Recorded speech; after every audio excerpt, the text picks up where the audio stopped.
Hey, hey, hey, my tea stirrers. How you doing? Hello, my coffee drinkers and my wine sippers and all the above. Welcome, welcome, welcome. Welcome to welcome to welcome. Welcome, welcome, welcome. I am so glad that you're here and coming on in. Get on up in here. Let's have a talk. We're gonna talk today. We're gonna talk today. That's what we're gonna do. We're gonna break it down. We're gonna break it down, down.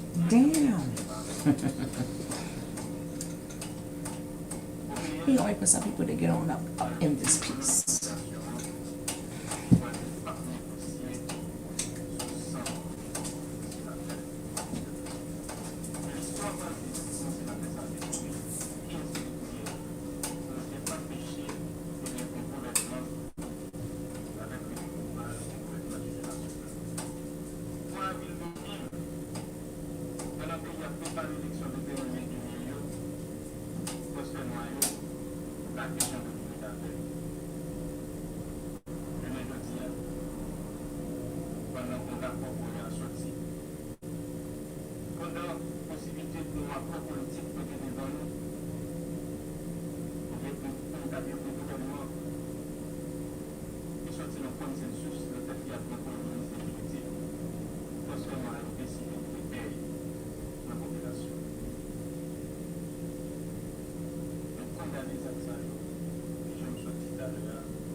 I'm sorry. Come on. Sorry, baby. Look.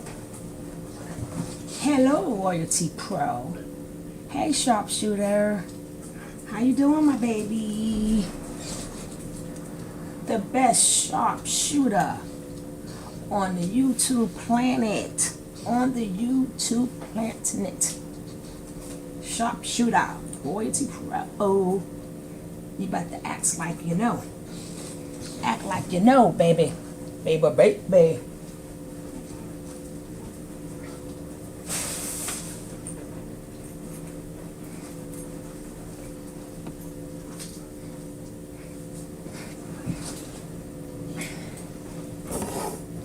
Hey, Nicole. Hey, love. How you doing?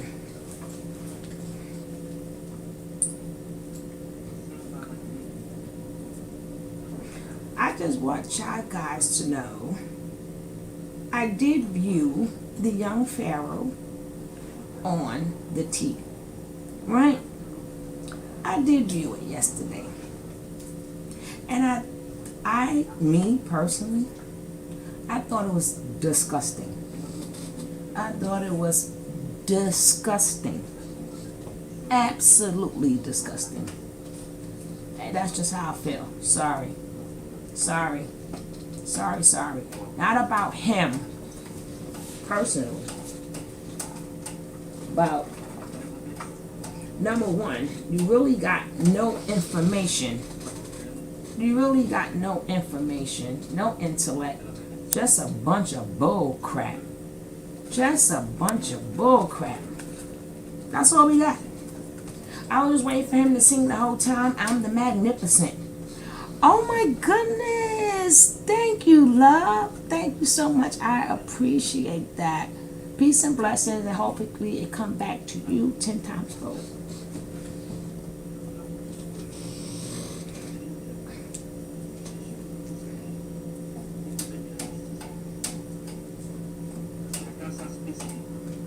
Yeah, but I mean, these things we got to learn how to start really learning to have these conversations.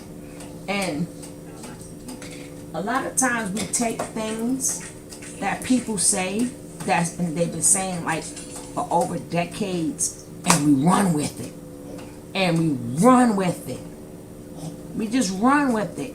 And then it's really painful. Oh, baby, thank you. I truly appreciate that. Hopefully it comes back to you comes back to you 20 times fold. But like I said, we take stuff and we run with it. You know, I think it's disgusting that when you got women, right?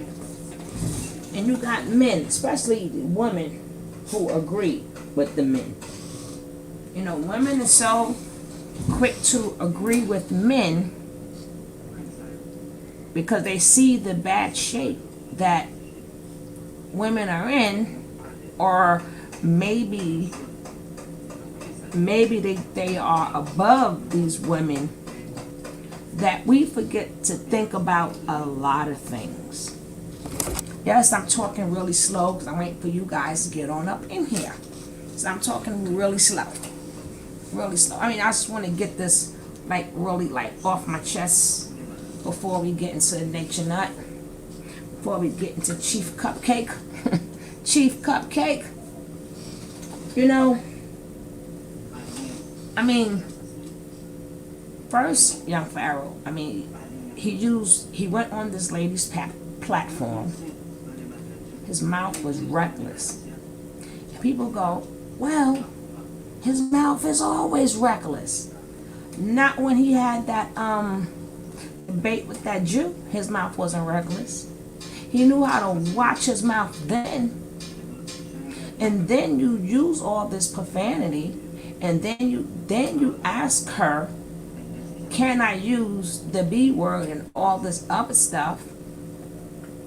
And her answer was, go right ahead. You should have said, no, don't use that language. Don't use that language. You understand what I'm saying?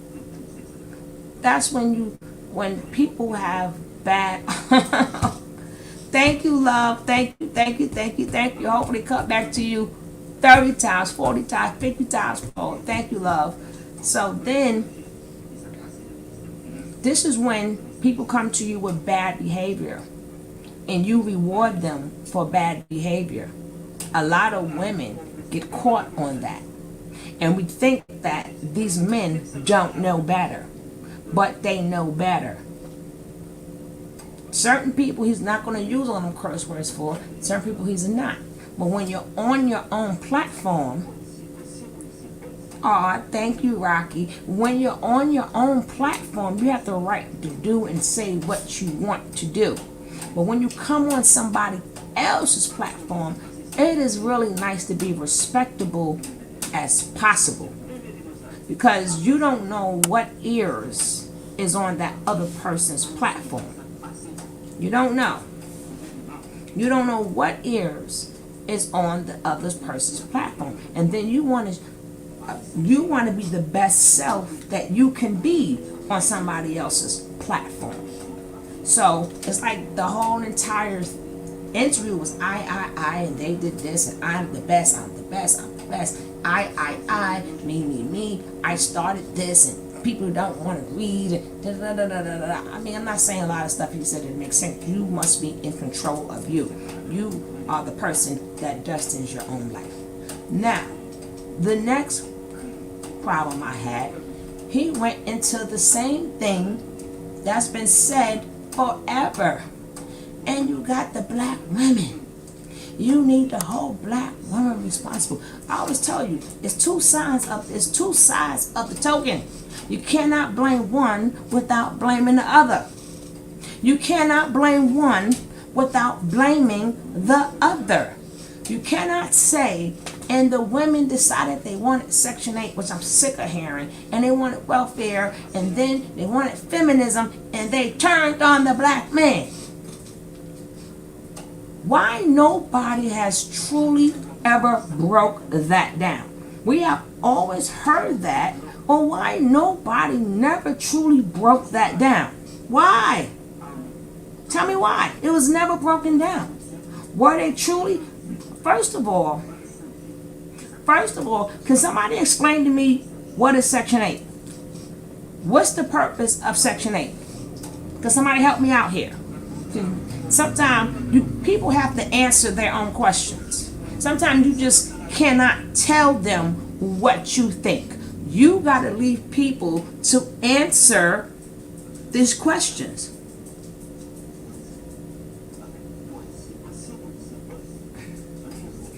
We're going to get to that too. We're going to get to that too, Rocky. But this question is, what is Section 8? How do you get Section 8? What is Section 8 about? That's the question. Can somebody help me out here? Because in order to get out of the stupidity of hearing this decade after decade, this is even put in books and say this was to destroy the black man and the black woman. But is that true? Is it true? To some degree, yes. Some degree, yes. No, I didn't say you were disagreeing, baby boo. I said we're going to get to that next. Hey, Toy. We're going to get to that.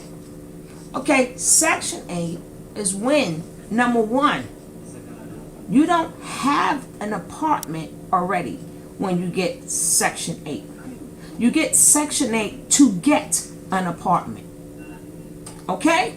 So how is a man in a house that you kicked them out of that they didn't live in? You're 100% correct. Section 8 is described as a housing assurance. But you still have to get Section 8. You have to get it for, you're getting Section 8 for the apartment. So which means they don't have the apartment yet. Nobody never thought about that before. You said, yeah, we kicked them out the house. They didn't have a house. And then even for welfare, back in the days, you had to have conditions to have welfare. So it's not, first of all, you keep saying the word man and woman. First of all, how old was these people? You have to have kids. Obviously, they didn't have an apartment yet to kick the men out of. So who was they living with? They were still separate now, wasn't they? Unless he had an apartment and then she left his apartment to go get Section 8. Y'all got to help. Y'all have to come on now. Y'all got to help me out here. You got to help me. We gonna have to stop this madness. Nobody does the back track of the story. They just run with the story for decades, and all we say is, yeah, that's what the black woman did to the black man. But nobody takes it, nobody goes a little bit back. How did you kick somebody out of a house that you're trying to get for Section 8 and welfare? And what was the qualifications back then for you to have welfare? So if you didn't have an apartment from the get-go, and let's say you made this baby with this woman, y'all wasn't living together anyway. Unless you had your own apartment and she left her apartment and you went to go move in with her and she kicked you out for Section 8. Which means y'all was creeping. That means you guys were creeping and made a baby. Okay? So according to your age that you were creeping, the man did not have a stable job to get our apartment for the family. Because you got to remember, they're not married. If they were married and you simply kicked the man out and divorced them for Section 8, which that has been done because and it wasn't because of Section 8 and it wasn't because of women's rights. That was because some kids have had medical problems and stuff. And if you made a cent over, your child would not receive certain medical care that they deserve. I keep saying people just want to attack. Exactly, Toy. But we're going to talk about this today. Because I'm sick of it. First thing man saying, women did this, women did that. So we're just going to talk. These are just some things to think about. Does it make what I say accurate? No. But it's still something to think about. We got to think about what led to the woman getting Section 8. Was they in love? Did make a baby out of love? You know, how did she go to Section 8? Because obviously the man was not stable. And wherever she was staying, she wanted her own. Now, if the man was in there, we still can't say that the man left. Her mother probably kicked her out and she wanted her own, or she knew to get her own. She got this baby. She wanted to raise the baby. She wanted her own apartment. It's like so many different things to do. But to say we kicked the men out the house, you will have to prove that. Exactly, Toy. We got to stop pointing these feelings. Stop pointing these fingers. The man doesn't have to be absent to get Section 8. Yeah, I get that. We there. But we want to just going a little bit back. You're 100% correct. But I'm saying, if you go by the way they say it, the way they say it is we kicked them out the house. But you got to prove to me that they were living in a house together and the man was kicked out. That's what part y'all leave out. Whose house was it? Was it his house first? Because he's the man, so he's the head of the household. Did he have a good paying job? Was these like teenagers? I mean, somewhere down the line, they never lived together. When are y'all going to realize that? When y'all going to realize, did the mother turn down? Got to remember, think of back in the days, right? We're just talking in general. Because we're just covering some madness. And we're just covering it. So, think about this. Back in the 60s, 70s, and 80s, think how much you received from public assistance, right? Think how much you received from public assistance. Hey, Dr. Amira, think how much you received. Now, if you add in the apartment, food stamps, and the little bit of cash money, that still wasn't nothing. Okay? So, I ain't going to kick out a man. Remember me saying the word man. And then you turn around and say you kicked out the head of the household because the man ruled. So we kicked out a man that's head of the household, that has a good job and taking care of his family, just so I can get less. I can get less with public assistance. They want to be needed but aren't when they are needed. Yeah, they have no evidence. Don't get me wrong. It was manufactured for that. But just because somebody set the trap, that doesn't mean you get in the trap. But like I said, when they say a woman kick a man out for Section 8, that means that they were living together. But to get Section 8, you're looking for an apartment. You don't have the apartment already. You're looking for an apartment. So you applying for Section 8, or you applying for housing. You are applying for these things. These are things you are applying for. So at what point in time did they live in the same house and we kicked them out for less money? Please explain this to me. I mean, y'all got to help me out. I could be wrong. But I'm just saying, if you're going by how the rules and regulations go, remember, these men who talk this all the time, they talk about the systematic breakdown of it, but they never give you the rules and regulations of the Section 8 and stuff. Of course men get Section 8 in housing. They do. But we're talking about going back to the 60s, the 70s, and then you're trying to say, like a lot of people said, hey, now far as going back to our, if depending on your age bracket, a lot of our grandparents were together. A lot of our parents probably wasn't together, but a lot of our grandparents was together, and our great grandparents was together, right? So why wasn't grandpa kicked out the house? Why was grandpa still in the house with grandma? Is it because grandpa provided? Is it because grandpa was paying the bills? Heck, y'all got to help me out. I don't even listen to that interview with young Pharaoh. Oh yeah, it was terrible. Yes, it was. Exactly, Anna. And they might be saying from the mama's house and transition. No. That's not what they might be saying, Roy to Pro.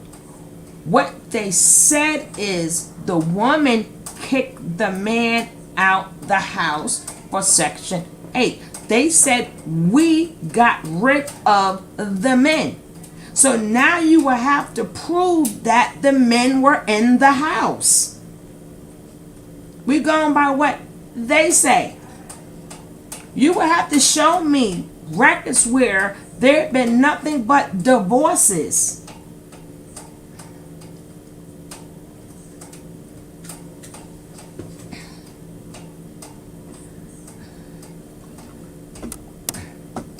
You know, people who tell this story, they never come with accurate proof of how many black men was in the household and how many black men got kicked out the household. Number one, instead of them saying, you know, I was young, I didn't have a good job, so she went to get Section 8. And not to mind you, we still ain't get to the point that you went on to life and she went on with life. Y'all forgetting that somewhere down the line y'all broke up, and the next man ended in the house. The next man ended in the house.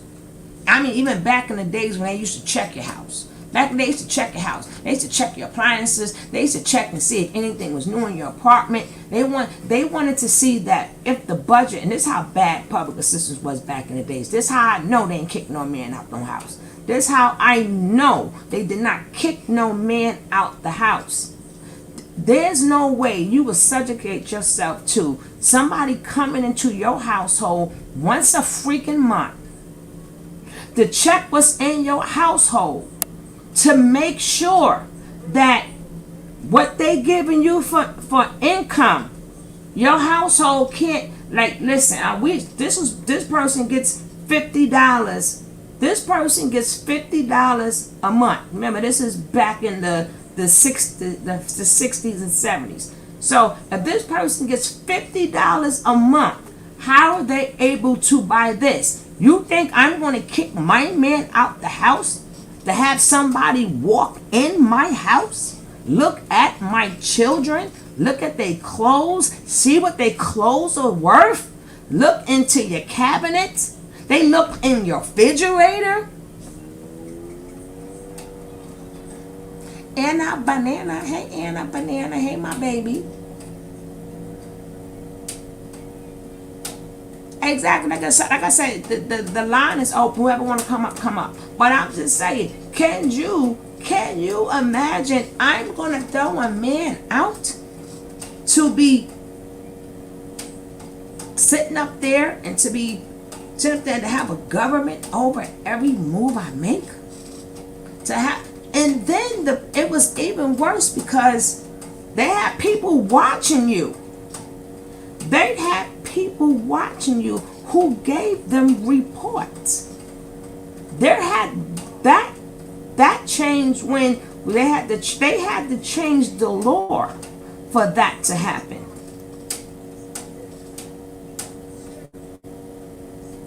They had to change the law for that to happen. I'd rather have the government supervise every move I'm gonna kick my man out the house who's taking care of me and the family. to be supervised by the government. Like, tell me, how much sense does that make?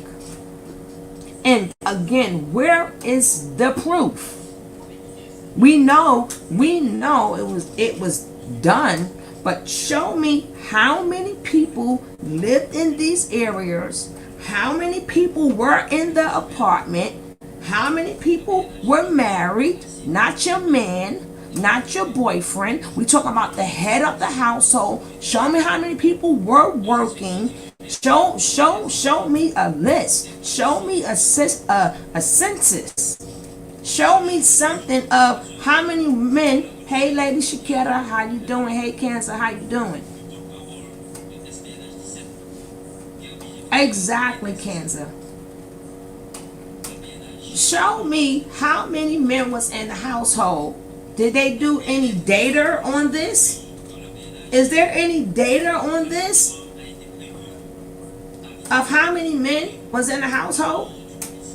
How many women applied for Section 8 and welfare who had men and then had to tell them goodbye? And where's these men at? Remember, these men are still living. Okay? Some of these men are still living from the late 60s and the 70s, right?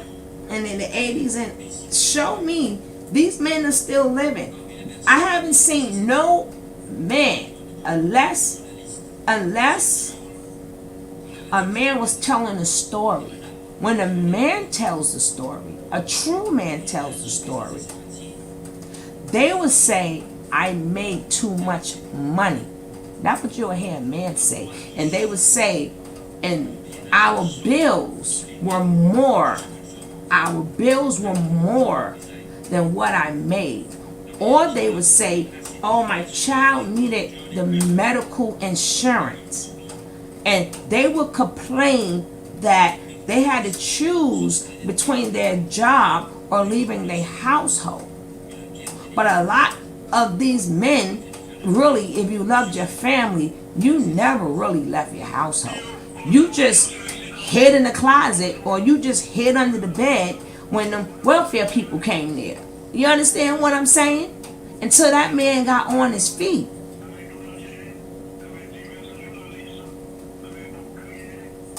Yeah, boy, it's pro, but it's something that needs to be brought up, because it's constantly being brought up, and then that was also brought up in my life. It was also brought up in my life. So I'm just saying, I when you step to people with that, you need to come with evidence. You need to think about these things before you say it, because before you say, ah, my queen. Good Hey, afternoon, my dear. queen. How's it going? Queen. Yes, can you hear me? Yes, I loud and clear. You have anything to add to this? I just turned on. What I didn't get to hear what had happened. Okay, I just wanted to, because after watching the the um the young Pharaoh thing, which it was disgusting. I'm glad I did not play it. I'd have been very upset watching the whole thing. Hey, continuously evolving. How Yeah, you doing, love? he's disgusting. It was disgusting. But again, when he brought up the women make your choice, it's like, you did this to the black man, not the mind. I just had that same conversation on this channel. So Right. I just wanted to go backwards a little bit, so people could think about it in its entirety. Okay? Yeah. Now they said, women, now you can help me out, queen, because you are older queen now. You be Okay, getting these all right. people. Now they say, yes, I'm gonna have to repeat it for the new people that's coming in. They say that we kicked them out for Section 8. But to my recollection, Section 8 means you're trying to get an apartment, correct? So they kicked you out. They kicked the men out to get Section 8. That's Right, what they. but I'm saying is, for Section 8, if you know anything about Section 8, that means you're trying to get an apartment, correct? Okay. Yes. So if you're trying to get an apartment and you need their assistance for an apartment, that means that this man and woman was never living together if she's getting an apartment, right? So that means, how was he kicked out of something she didn't have yet? Right. Yeah, I'm just making people think. People have to learn how to think.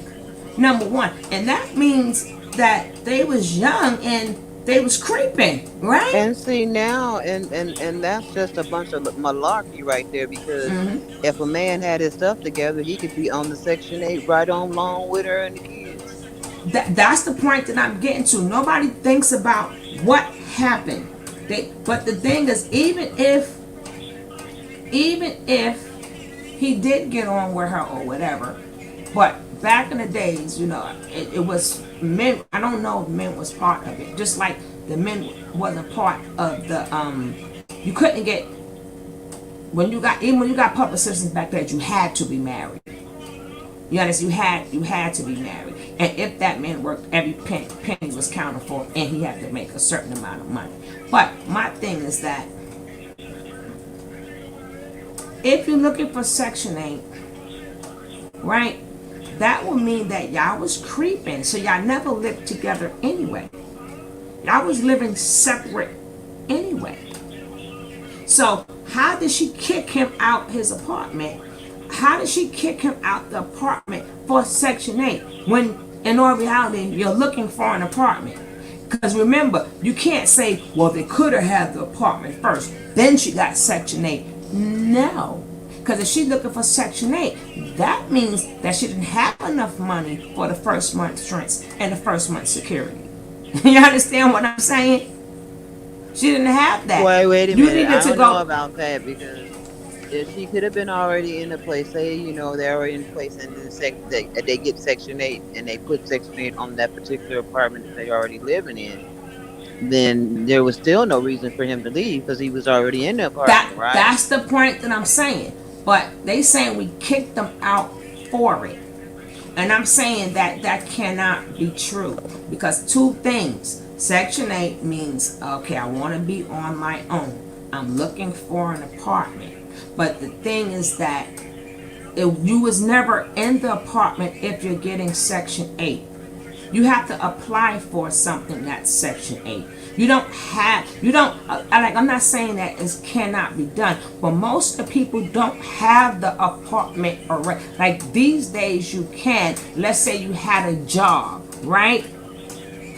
Let's say you had a job, number one. See, this is why I say, if you have a job, now if the man had the job back then and then got the apartment, he would be head of the household. So sometimes if the man will lose his job, a woman not going to say, you lost your job, you kicked out, I'm getting Section 8. The way they make it sound, the man will be eligible. If it's his apartment and if it's in his name and he's the head of the household, that means he is the one that go down for Section 8. If you're saying it that way.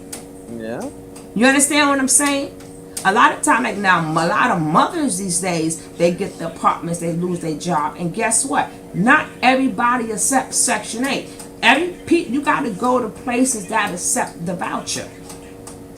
So that doesn't mean if you was living in an apartment and I kicked you out for Section 8, let's say your building or wherever you live at don't accept it.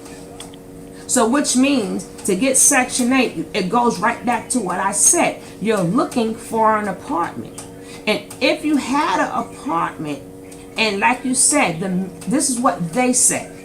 The women were the head of the house. The men were the head of the household. And we threw them to the curb for Section 8. And then number 2, welfare. Like I said, y'all put any scenario there that y'all want. But I'm just trying to tell you, this doesn't add up. It doesn't add up. Now, I don't know how many of you guys, y'all may not remember back in the days. Maybe y'all saw Claudine. I don't know if y'all ever saw Claudine. But that's how it was back in the days. You understand? They literally sat there and went to your house. You mean I'm going to give up my man that's going to give me all this good stuff and the father of my kids, and I'm going to make him give up, I'm going to tell him, I'm going to say, keep your job and get out my house. I want to be supervised by the government. What woman does that? Because back in the days, it was terrible. They had to change the laws. If they gave you $50 a month, they came in your house to make sure whatever you had did not go over $50 a month. They checked your refrigerator. They want to know what was in your refrigerator and how much did that cost. I don't know if people remember how bad welfare was back in the days when they used to physically come to your house. But I remember that's when my really youth years. I was like maybe a toddler or a little bit over a toddler before they stopped that. But I remember them going into people's houses. And they would check your closets. Like they would check and see if you got an iron. They would see if you have any type of appliances. Because to them, you couldn't have certain things. Yeah, and there's this movie called Claudine. Check it out. It's true. It's true. It's true. That's how they did people. So you telling me I'm gonna give up a good man just to have this? And then they look at your kids. They had the right to question your child. So you had to teach your kids how to lie early. If your daddy still was in the house or your mother had a new man in the house, you had to teach your kids how to lie early. Because you gave up them rights when you got on public assistance, because you're getting the food stamps, they're paying your rent, so they figure you belong to them. You don't know how devastating that feels to a mother. I'd rather be devastated and humiliated rather than keep a man, a good man. And then nobody tells you if the daggone father been left and the mother had to go through this on her own. I'm just saying these are questions when they sit up there and hit you with that. You got to start telling these men, show me some data. Show me some data. Show me some data of how many women. Remember, at that point, they're claiming it's the head of the household, right? So if you're the head of the household, that means the apartment is in the man's name. So how did we kick you out? It's in your name. Unless it was in my name. So if it was in my name, that means I would have had the job. So which means I didn't have a job. So I don't think y'all ever lived together. I think she was still living with her mama. You was still living with your mama. Y'all was creeping and y'all had this baby. So she went off to get Section 8, maybe because, and if you was a good man, you kept your man with you. See, that's the part people forgetting too. If you was a good man, you could have been a bum. But if you loved that man, you kept him with you. You didn't get rid of him for Section 8. Because you found ways and you found loopholes. Even if you remember Claudine, honey, they had the man in the closet, right? He had to come, and then they had to sit up there, and they had to, the man bought them like new appliances. They had to switch the appliances and put the old appliances back up and hide the new stuff. It's like it was crazy, but that's what it was back then.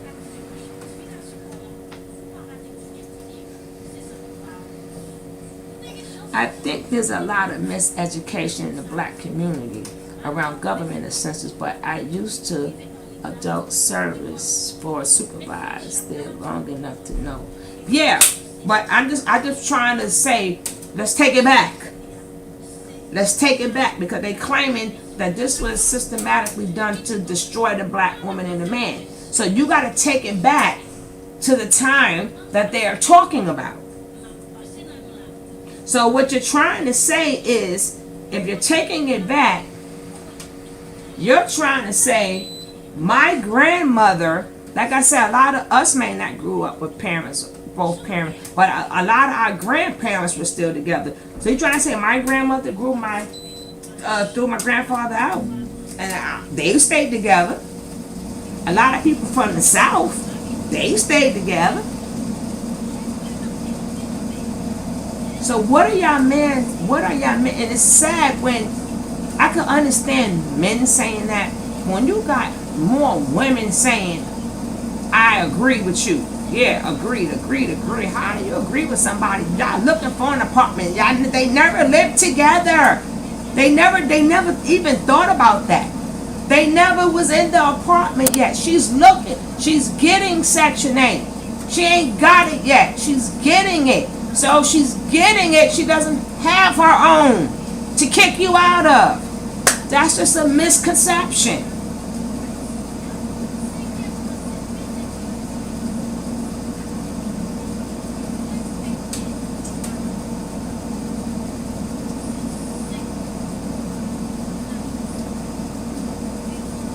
Oh yeah, they take the advantage of that.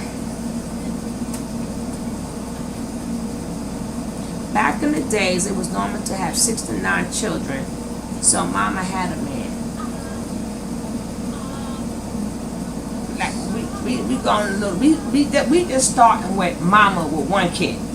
We ain't even get to mama with 2 and 3 and 4 and 5 kids. We just starting with the beginning. Her just having the first child. And let's say maybe the second child. Hopefully it's by the same man, because we don't even know that neither. There's a lot of things we don't know. That's the main point that I'm saying. It's a lot of things that we don't know for us to run with that notive that we threw them out the house. You will have to show me things that back up what you say. And I'm not talking about what the government did. You will have to show me the things that was, like I said, these men will still exist. How many interviews of older men have came out to say, oh yeah, I loved my wife and she kicked me out the apartment because she wanted Section 8 and welfare. I hear people who haven't lived through it say it, but what I haven't seen people who lived through it say it. You understand what I'm saying? And them people still living. Where are they? Where are the grandpas and great grandpas? Hey, his lordship. Hey, what's up? What's up? That's good. This is enjoying the show. Just listening to the show, listening to the topic. Can you hear me? Yeah. Yeah, I'm just listening to the topic. Now we're gonna be nice, right, lordship? Yeah, if you be nice, I'm always nice. I got a good reputation on you too. I ain't talking about you, I'm talking about you and me. You and me. Me and you. I give we the is praise. one. Look, even when people call me out my name and disrespect me, I still keep my. I don't give it back. No. Let's keep this on us. We good, and I'm just saying we gonna be good, right? That's a yes or no. We always been good. All right, baby. That's it. It wasn't even your fault. No. I just want to make sure we good. I'm just saying we good. All right, so we good. All right, so okay, I'm getting the feedback. Oh, that was me. Sorry. Okay, so like I said, it's a lot of things that we have to take in notion when we're stating these claims. There's a lot of things that data and stuff has not been permitted when we're stating these claims. You understand? I'm just trying to say, if we truly want to heal, then we need to stop coming out. Because like I said, after watching that interview yesterday, I was disgusted. I was disgusted. I didn't like the language. Like I said, I was just waiting for him at any point in time to say, I'm the magnificent. I want that thing, Lord, his lordship. Please hook your sister up. I'm in love with that intro. But well, how you want me to do it? I can't take my name off of it. I can try to find the instrumental and put your name on it. Please do. Work your wonders, but I'm in love. I was just in love. But my thing is, how do we men If, like I said, we can say this all we want, but at the end of the day, if this truly happened in such a mass that y'all say it happened, where are the men that saying this happened to me? I mean, not saying, okay, I'm not talking about in no books. A lot of these men are still alive. Why haven't they came forward? And like I said, when you're getting Section 8, that means you are looking for an apartment. That doesn't mean you have an apartment already and then you kick the man out for Section 8, because not everywhere takes Section 8. So this is very confusing. You can't, if you're looking for Section 8, that means I didn't kick you out the apartment because we never lived together. We didn't have an apartment for me to kick you out. So I couldn't have kicked you out of something neither one of us had. I was still living with my peoples, you were still living with your peoples, and we were creeping. So now it's time for us to, hey Cola, my baby. So it's now, we got to, so if we stop saying that, now, like I said, welfare, the most degrading thing a woman can go through. There's no way, and I've seen it. I've seen it and I've lived it. Not because my mother's a public sister, but everybody had aunts and uncles and next door neighbors. To see people come in your house, I'm going to get rid of a good man that got a good job. Remember, for a man to be in the house, got to take care of these things. And I won't need these things. And to have them question your kids, was somebody here? Did you get something new? Is there something under there? And they'll pull each kid to the side. So kids had to learn how to lie. Especially, a lot of times the father was still there. But sometimes what they did was they came unannounced. And then back in them days, they had people reporting to them. It's like, how did they know? And like I said, we watched Claudine. Claudine is a perfect movie, not because of the kids she had and nothing. I'm just talking about how the system was. So let's not go into that so deep. We're talking about how the system was. They line your kids up, checking your irons, your appliances, you being questioned. And if you don't kiss their butt, they cut you off. So it's like for a month through every month you did not. Is that like the welfare were guaranteed? You had to pray to God once a month that you were still eligible for them food stamps. What had nothing to do with a man. Let me finish. Let's say a woman did hair on the side. Let's say she was a hairdresser. So she made a little money on the side. She couldn't even spend the money the way she wanted to spend it because they're checking your house. If you get $50 a month, how you can afford all of this? Because if you working, you got to report it. If a man is in there, you got to report it. That was the most degrading thing a woman had to go through. Go ahead, Lordship. I was just gonna say, do you remember AFDC? And I think it ended 1992 or 1996. We can't hear you, Lordship. He said Remember AFDC? AFDC. Oh, Okay, go can ahead, you hear me? finish.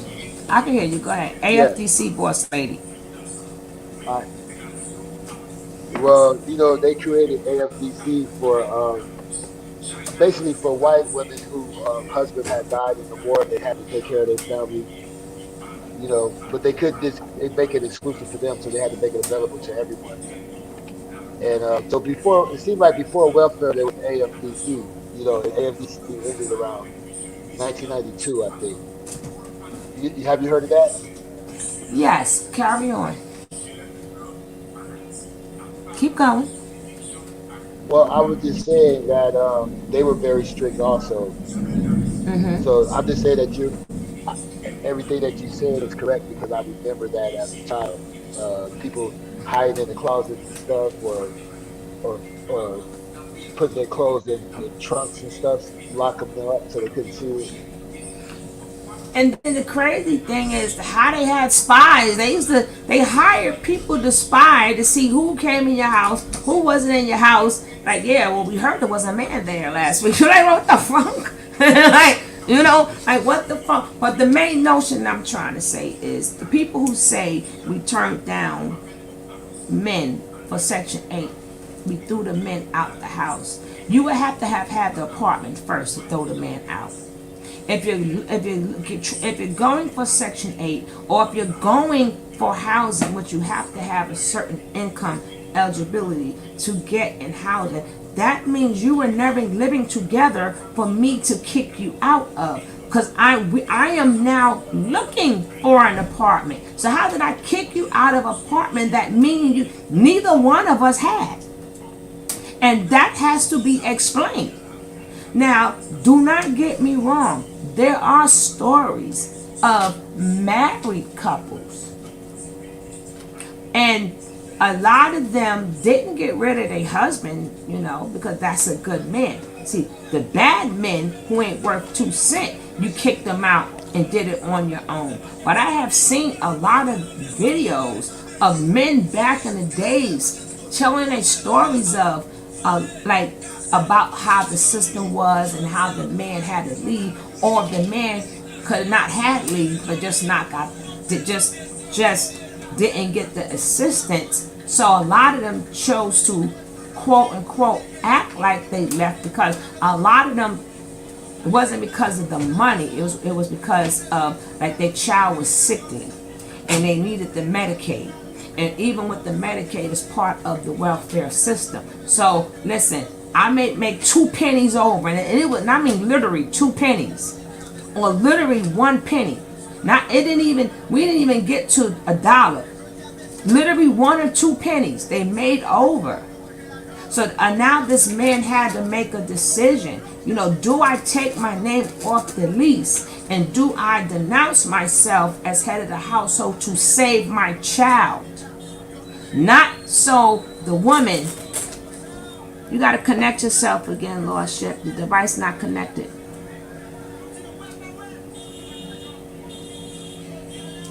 Connect your device, Lordship.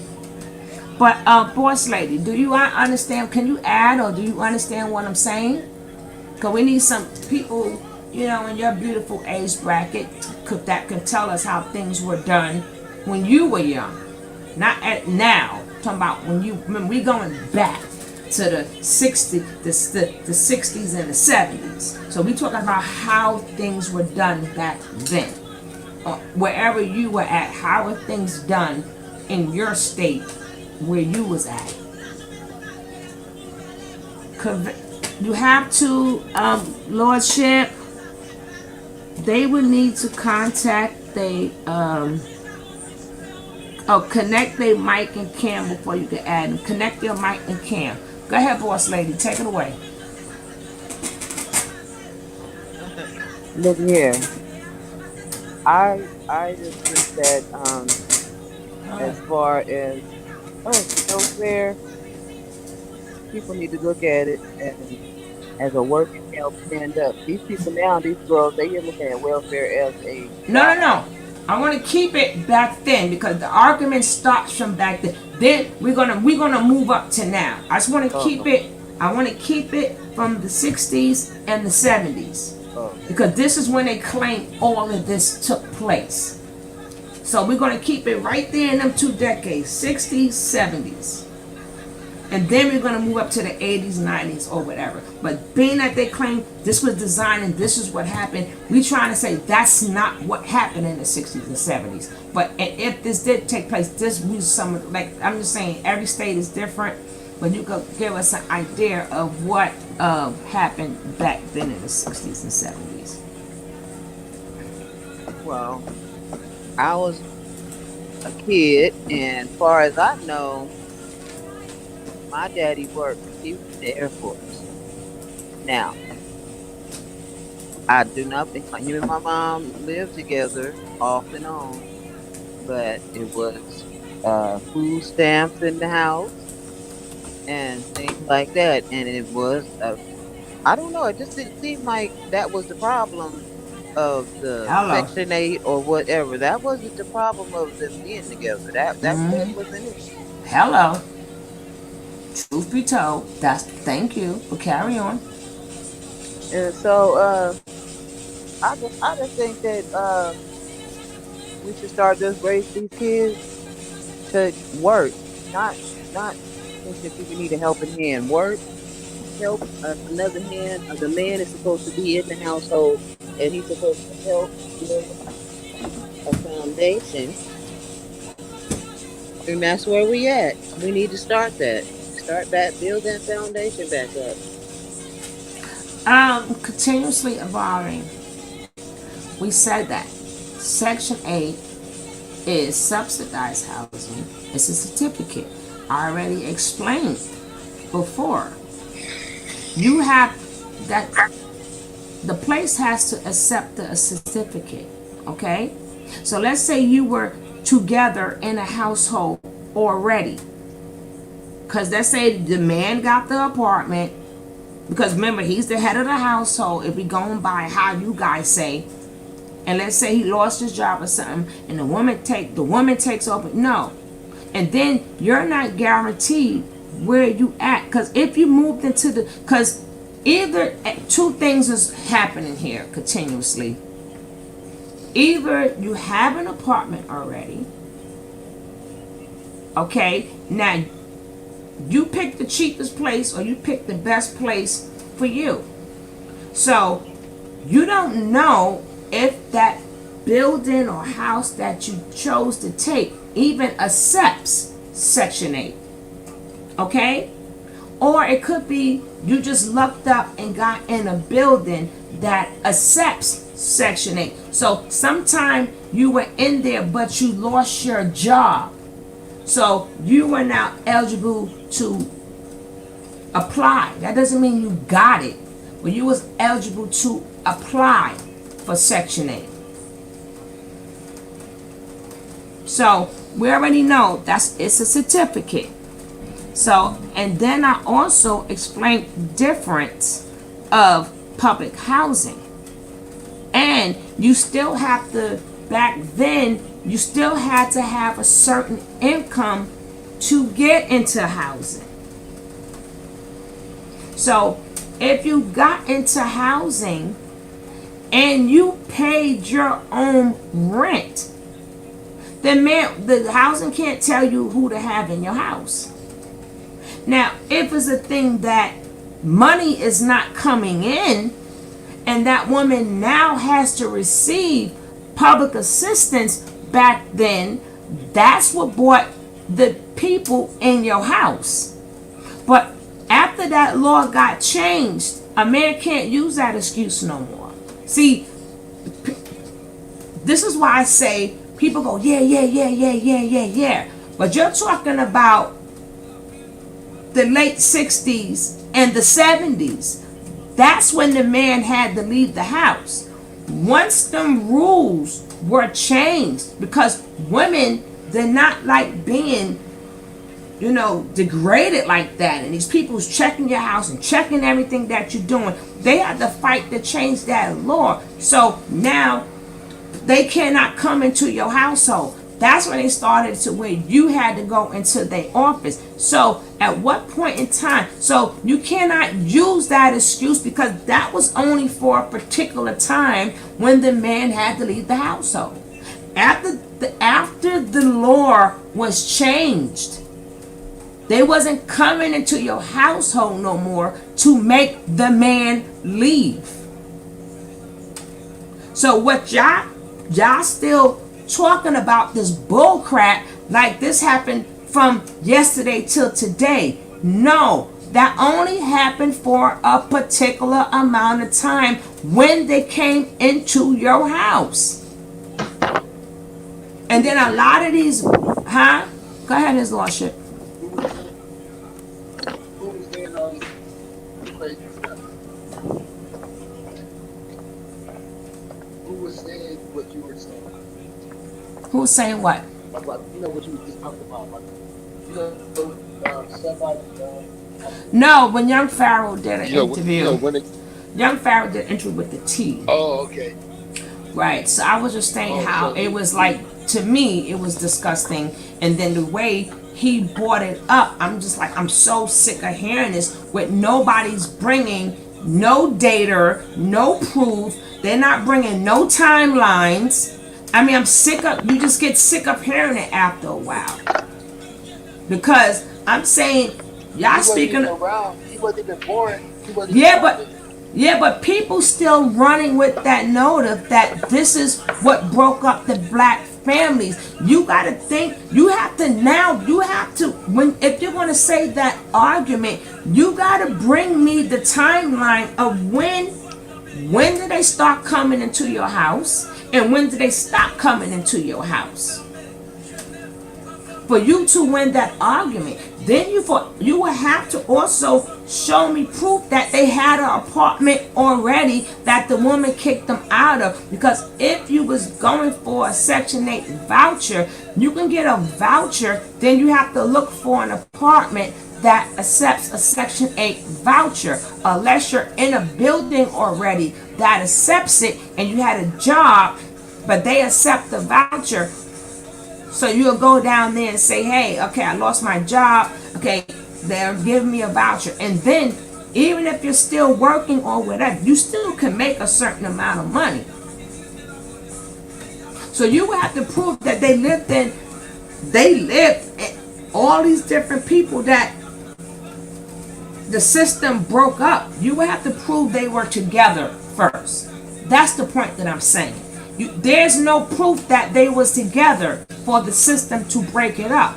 Now, like I said, there are circumstances where they were together and a man had to choose. But usually when a man chose that was because it was more of majority of the videos that I saw, it was because their kid has health problems and they made too much money. Now it's up for the man to say, hey, I'll find another job or take me off the lease. Taking me off the lease does not mean kicked out the house.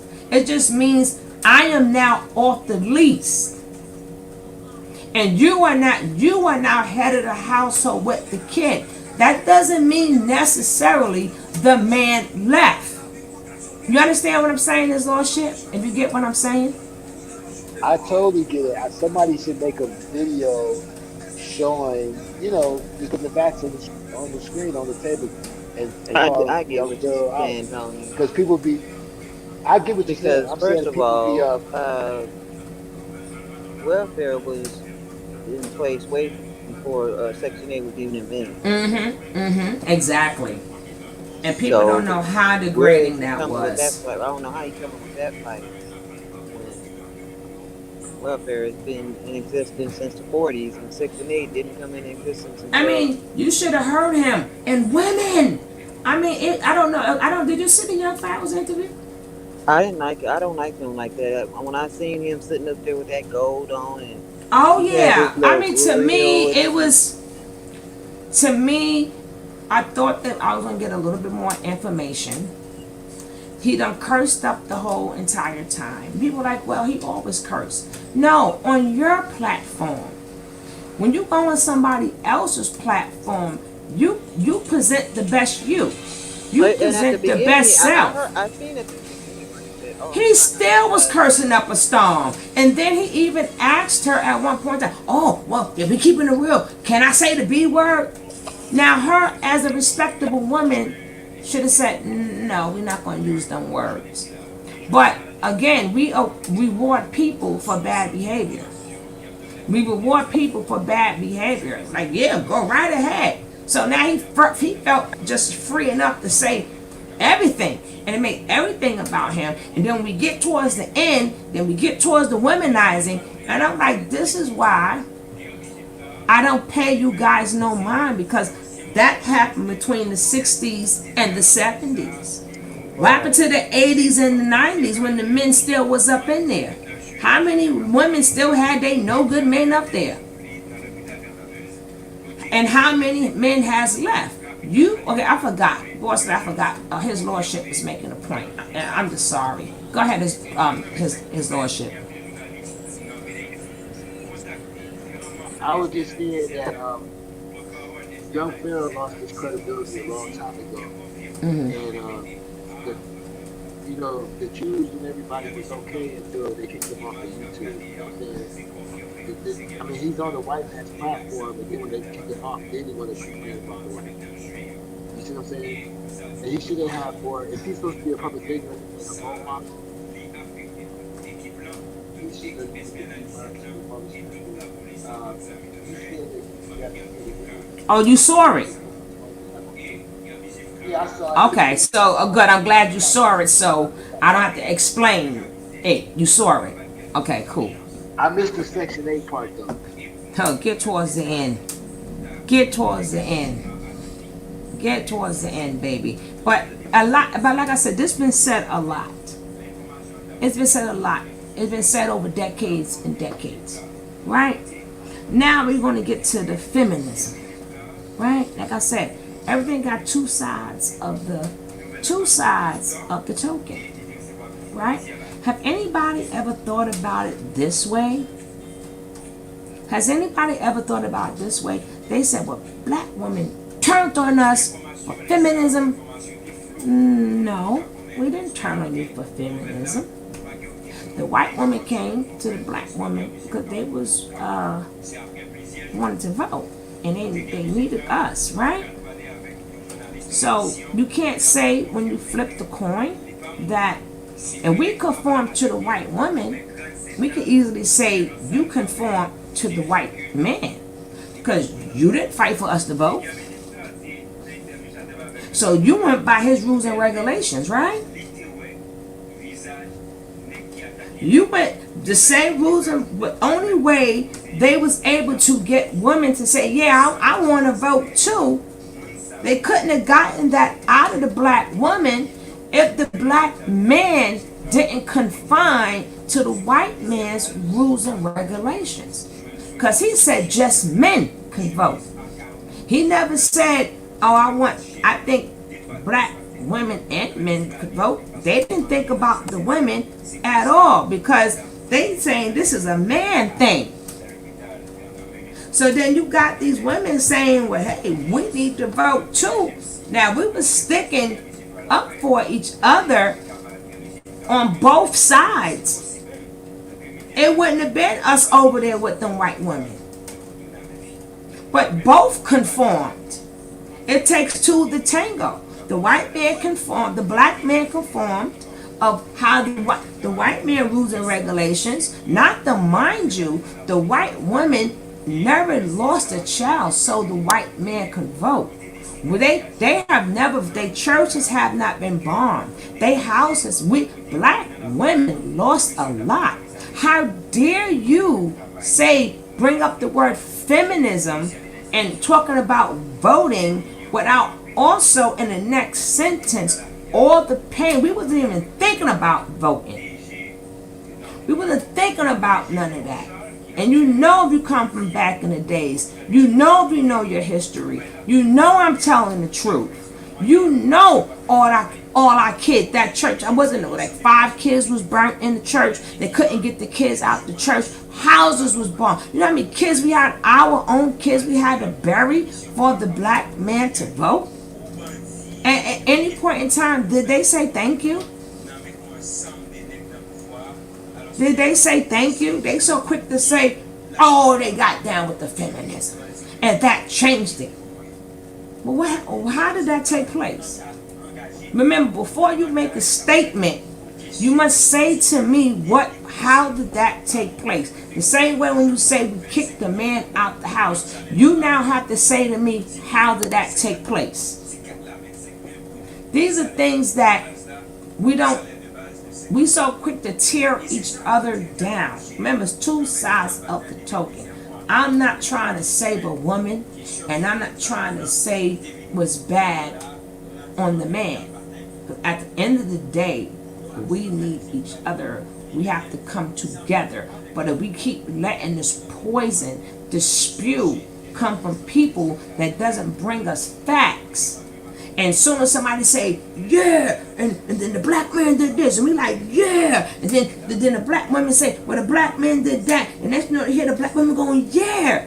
Nobody sit back and really like think about what time, what years was this, what was the laws back then, and how could this have happened? I mean, his lordship, you heard it plenty of times. Have anybody spoken upon the laws that took place in the 70s, the late 60s and the 70s? Have anybody ever gave you how many black families was in the household and how many black men had? Did they ever give you data on that as they were speaking that?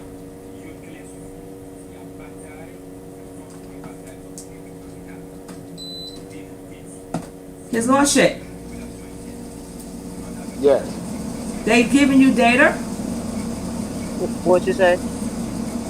I No. don't have, I haven't any data on that subject because I haven't discussed that subject or researched that No, I'm subject. saying the people you heard it from, as they're saying it, like on these man affairs and mad towels and all these Oh, I other don't things. listen. I don't But listen to I'm their saying, side.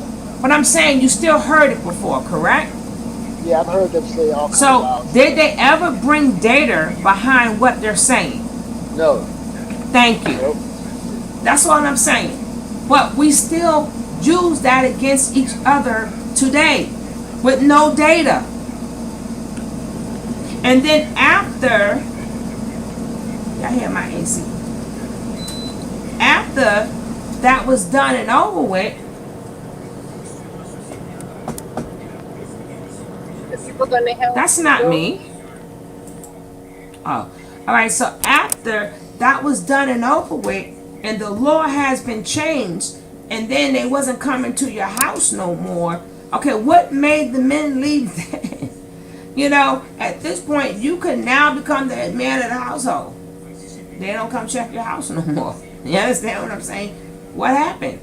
Nobody don't ask themselves, well, what happened at these days and times?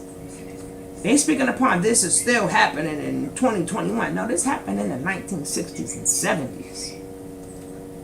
Maybe before that.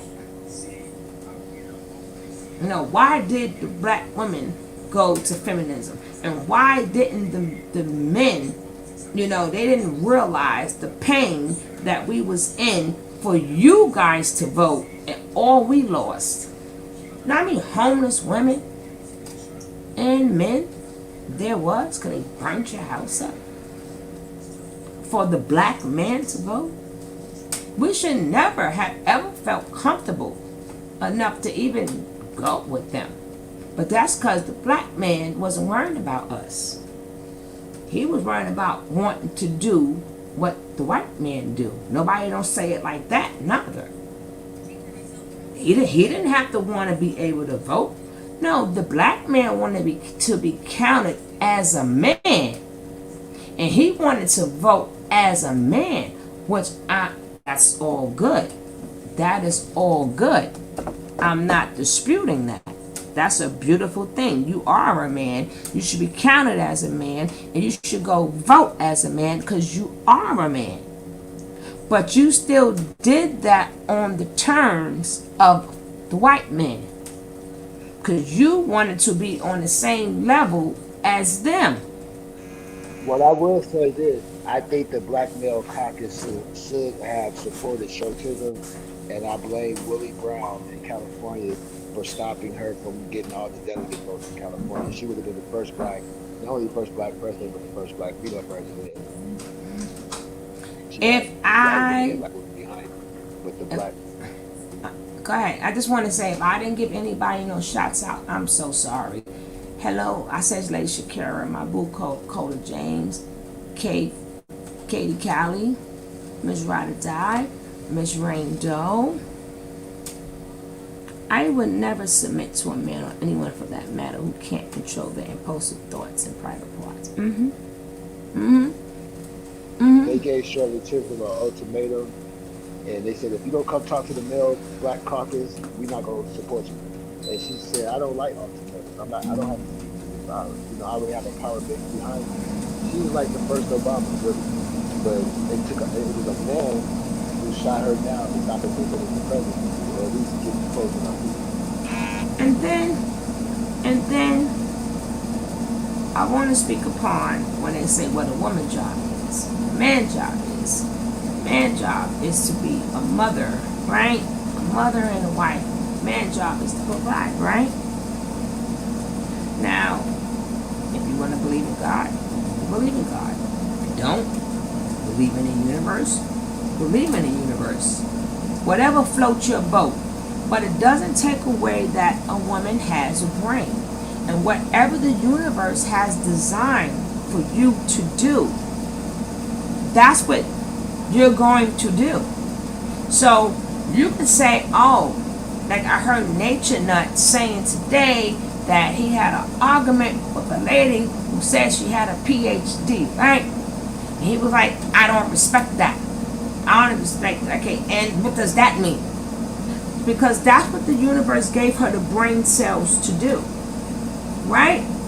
So if you exclude some of the best doctors or the people that can save your life, like what if if you took out all the women, or the women that whatever, let's say you got into an accident or whatever, and that woman saved your life because the universe had it to whereas her job was to save lives. Her job was to get a PhD. Her job was to be a lawyer. Whatever is for you is for you.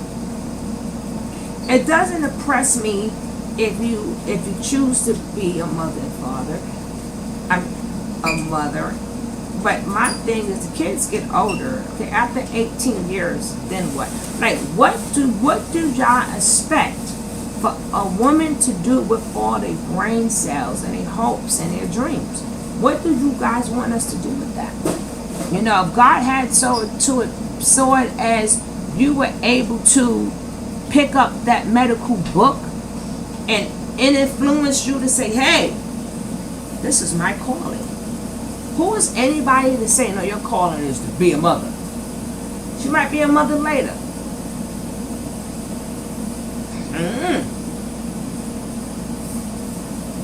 And then you got some men who also wait late into their years to have kids. Y'all think every man got a bunch of babies? No. Every man don't have a bunch of babies. Some men have some from their wives. Some men wait till they out of college. And they wait till they find their wife. And some of them have kids older in age too. Not all men are hoes and they all got baby mamas. No. So if a man wanted to pursue his education, well, guess what? He might meet up with the woman who wanted to pursue her education. So after they're settled, then she could take off and be the wife, and he could be the provider. And then once she's able to go back to work, depending on how long she wants to stay home, she has a career. Those type of men ask for the world, but can only give excuses for their emotional unavailability and mommy issues. I will not mother grow. Oh my God, Rain, I meant to say that also. You just popped. That's another thing I wanted to talk about. Now, you have a lot of these platforms. That's for men and women. Not just for men. But it's going for men and women.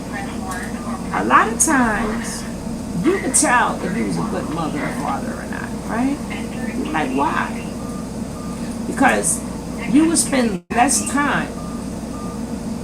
You would spend less time trying to raise grown people than raising young kids. If you did such a good job of being a good dad or being a good mom, you did your raising already.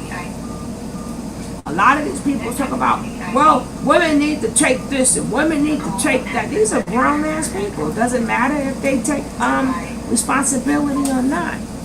thing is how you raise your child.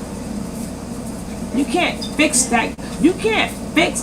You can't fix it after the woman did the damage already. You want her to take responsibility for something she effed up already. It's done. It's done. It's done. It's done already. So you want them, what are you getting out of them taking responsibility? They already effed the kid life up already. Or the man already effed the child's life up already. So you can't sit up there and try to raise grown people. Grown people. All right, baby. Thank you. Mercy, Baku. Right. You have a bunch of sites telling grown people what to do. How about raise your kids? Teach the next generations how to be mothers and fathers. And if they don't, do you understand what I'm saying? You can't sit up there and do 50 things telling me what women do. They grown already. I ain't gonna sit up there arguing with no man all day telling him what he should have done. It's done already. He's grown already.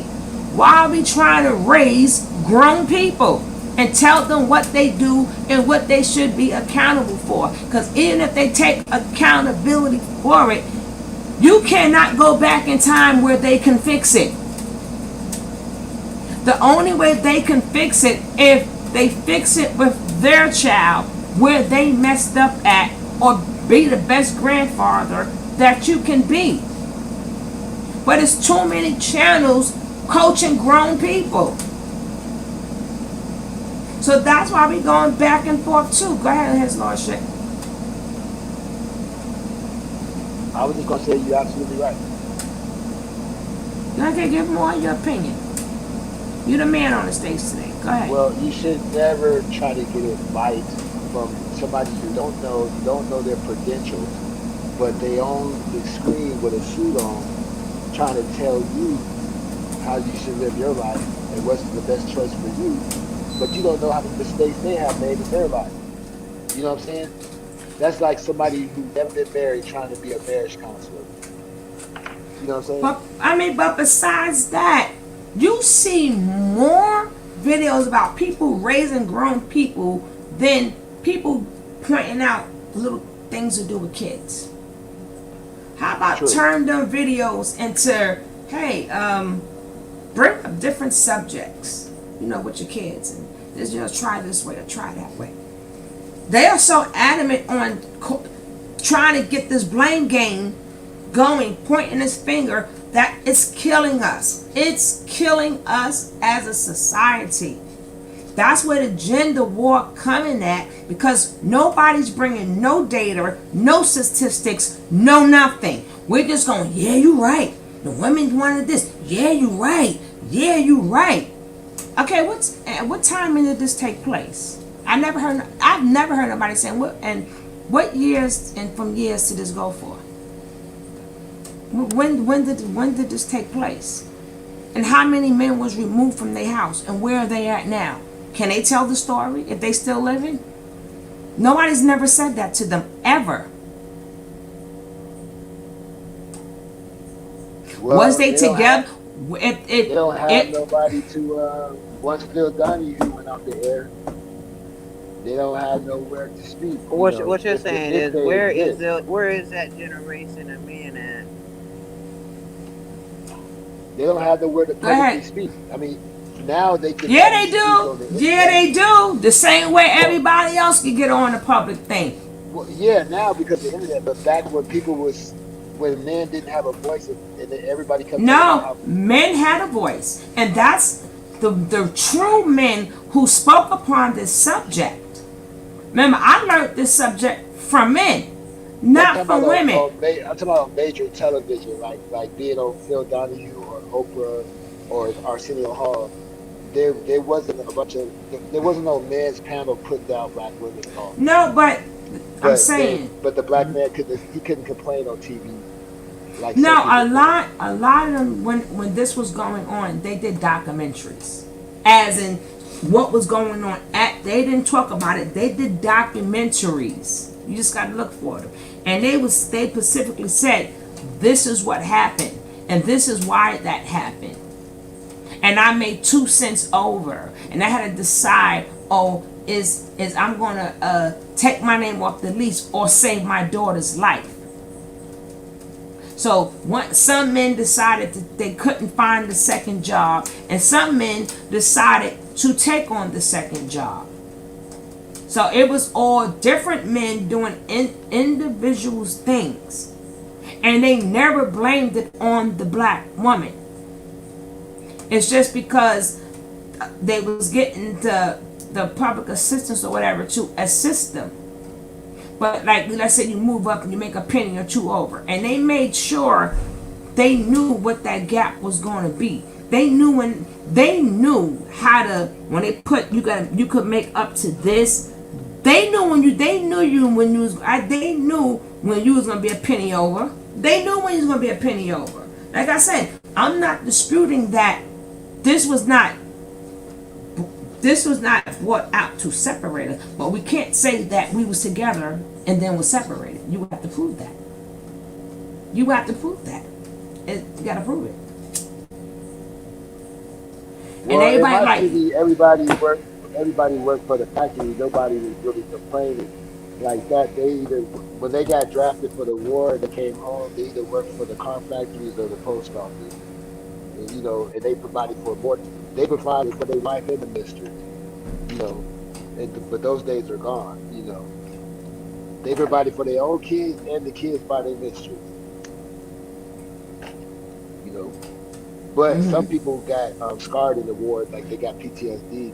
That was unheard of back in the 70s. But a lot of the brothers that went to the military, when they came home, they was kind of messed up, and they never got back in the work. They never got back in the workforce. Right. Medical aid or something. But if you live in other places, I don't know, like where they don't have much work and they don't have a lot of factories, or they didn't have Amazon and all that stuff back then. But if you lived in Detroit, you can come up after the 60s, after the war. You could have got a good job and got a good home and everything. But everybody's situation was different. But to make that still in 2021, make that the biggest issue, come on, we gotta do better, because that happened in the 1960s and 70s. People still on public assistance and stuff today. Yes, they are, but their man is with them. Their baby daddy is in their house. You don't see these baby. How many from the 90s on down? From the 90s on down said I was kicked out the house. I was kicked out the house because of public assistance. I'll wait. From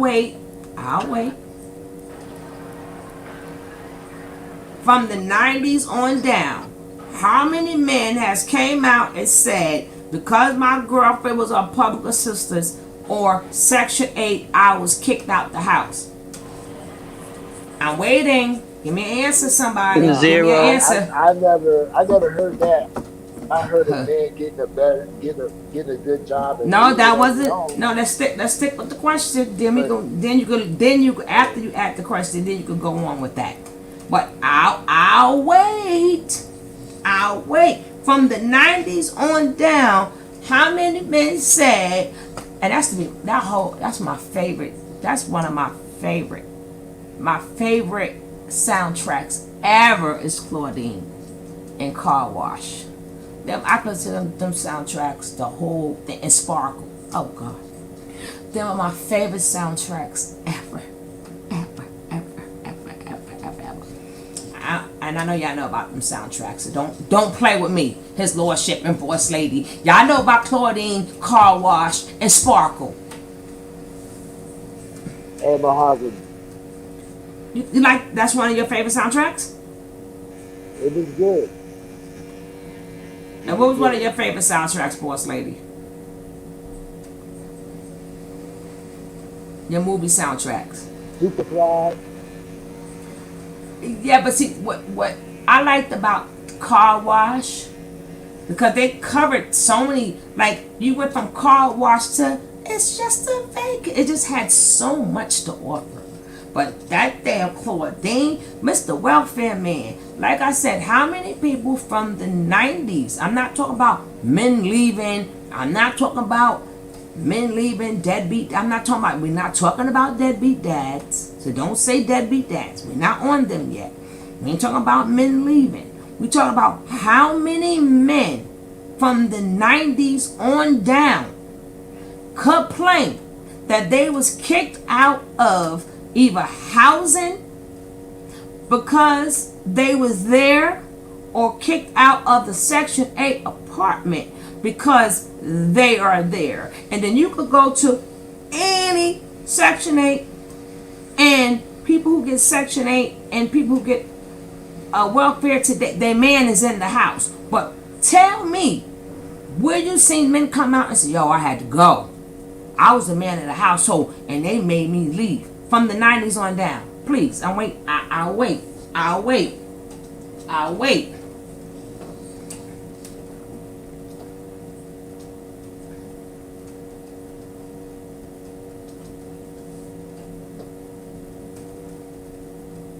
I ain't hear nothing, so okay, now you can go on with the next question, Lordship. No, I would just say that I know that in some families, the husband might have got a new job and the wife was still taking care of the home, and the husband met other women who was in the same tax bracket or make the same kind of salary, and started seeing women, at work. No. We're not talking about them, because we're talking about the ones that they claiming that because the women got Section 8 or public assistance, that they kicked like the men out of the house. So tell me like when that have happened from the 90s on down. I think that was like a figure of speech or an urban legend. I don't think he was trying to speak factually. No, and man, listen. I know you probably don't watch most of these daggone bashing things against women, but I'm trying to get us to have an understanding. I'm not trying to win the war. I'm trying to get us to have an understanding. Because I'm just saying, I'm not saying who's right. It sounds good to them in the speech, but it may not be necessarily true, because I personally don't know nobody who ever claimed. Now, I'm not calling out young Pharaoh. I'm discussing the things that was discussed just about this topic, period, Matrix. I'm just saying young Pharaoh just happened to say this again, but he have said this amongst many people. So I'm not going to I'm saying this against young Pharaoh, because I'm not. I'm just speaking on the topic, period. And I'm just letting you know that when you hear these topics, you don't have to argue back and forth with people, because they're not bringing data anyway. So I don't have to argue with you, because you didn't bring me no data. And then you got to go by when the welfare man went to visit the house, when did the law changed that, and how many men from the 90s on down said that they were kicked out of their woman. They had to leave, and the government separated the black man and the black woman by having the woman get Section 8 and public assistance. You will have to show me how many men said that from the 90s on down.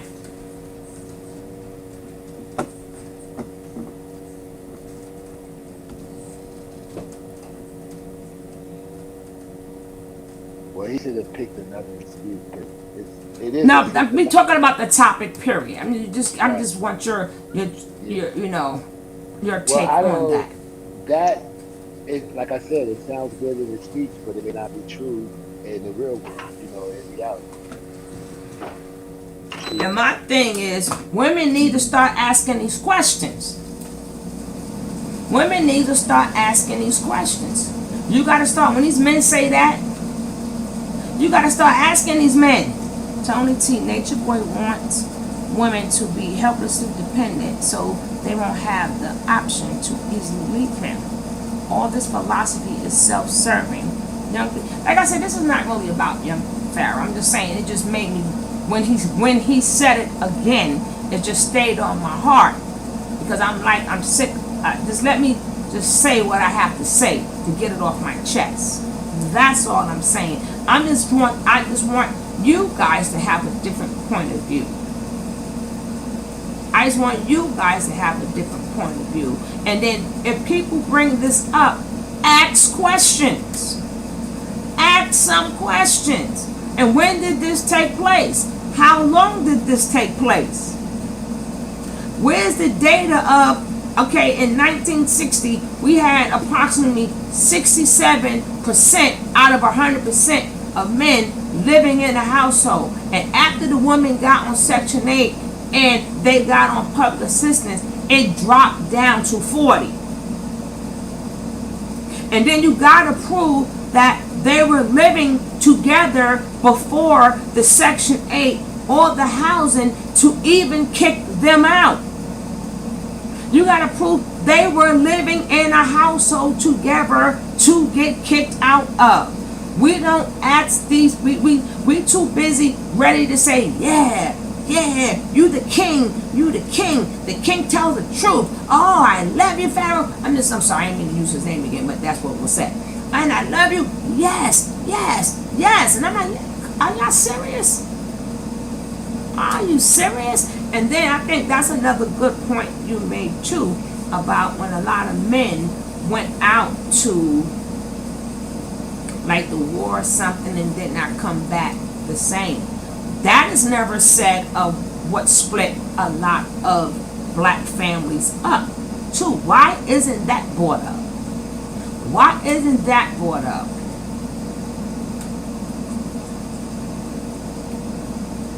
I'm glad you brought that up, His Lordship, because I wasn't thinking about that. But you know, I'm going to say it now, right? If you look at the classic movie Jacob's Ladder, or that other movie where they robbed the car, that plot robbed the car. That kind of gives you an idea of some of the type of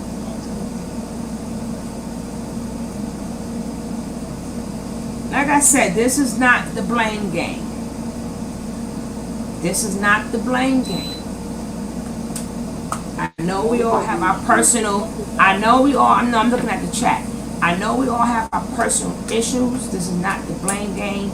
This is about asking questions from people who's giving us this information. So we don't have to say, oh, not all black women. We don't have to say none of that. We don't have to prove that we're not them, because since the 90s, we were not them. Okay? Since the 90s, we were not them. We wasn't them. So you cannot say, I don't have to prove to that. Now, we can always do another talk about the deadbeat daddies and the effed up mommies. But like I said, it has to go both ways. We can't we got to see where we both effing up here. We got to talk about some of the terrible things this mother and what's it go both ways. That's another whole topic. But I like to stick to the main thing. Well, this ain't even the topic. The topic is on Nature Boy. But I just wanted to get this off my chest. So if anybody is watching this, go ahead, boss lady. So I got a question. So since these guys are all kicked out, and that was in the 70s, where, like you said, where are they all now, and what is the progress or what did they make of themselves? These guys that were kicked out and had nowhere to go. They found another house, right? But you didn't hear, and you don't hear none of them speaking out saying, you know what? I was such a good dad back in the 60s and 70s, and I had an apartment, and I had the even though you're talking about salted butter, that went exactly with what we were talking about. But it went right with it. When I said what they're talking about, and you said salted butter, and damn if that's salted butter for you. It just fit right in. Wow. Okay. No, I don't need one. We at Sam's Club, me and my daughter. Okay, apartment. Okay, on my page, information about the first black. We know about the first Black Wall Street. We will be built. Like I, like I tell people, time and time again. You know, like I say, the universe, God, whatever you believe in, gave us all abilities. It's no coincidence that some of the best chefs are men. There's no coincidence. Men make millions of dollars in cooking with restaurants, but the woman's supposed to be in charge of the cooking and the kids though. So how is it? So if it was just meant for men to work and women to do the cooking and the cleaning and the taking care of kids, so that means men would never have been afforded to explore their cooking skills. So the same rule apply for a woman. Her skills may be more in the labor. Maybe she could be good with wires, or she could be that doctor, or she could be that lawyer. It's not like the roles have been reversed. It's just what you're good at. Whatever God placed on you to do is for you to do. How is a lot of these men able to explore these daggone and now you see nothing but these cooking shows are majority men. Now if they stuck out there, they stayed out there in them factories and did what they said men were supposed to do, they would not be making the millions of dollars that they're making today if we would have kept you out of the kitchen.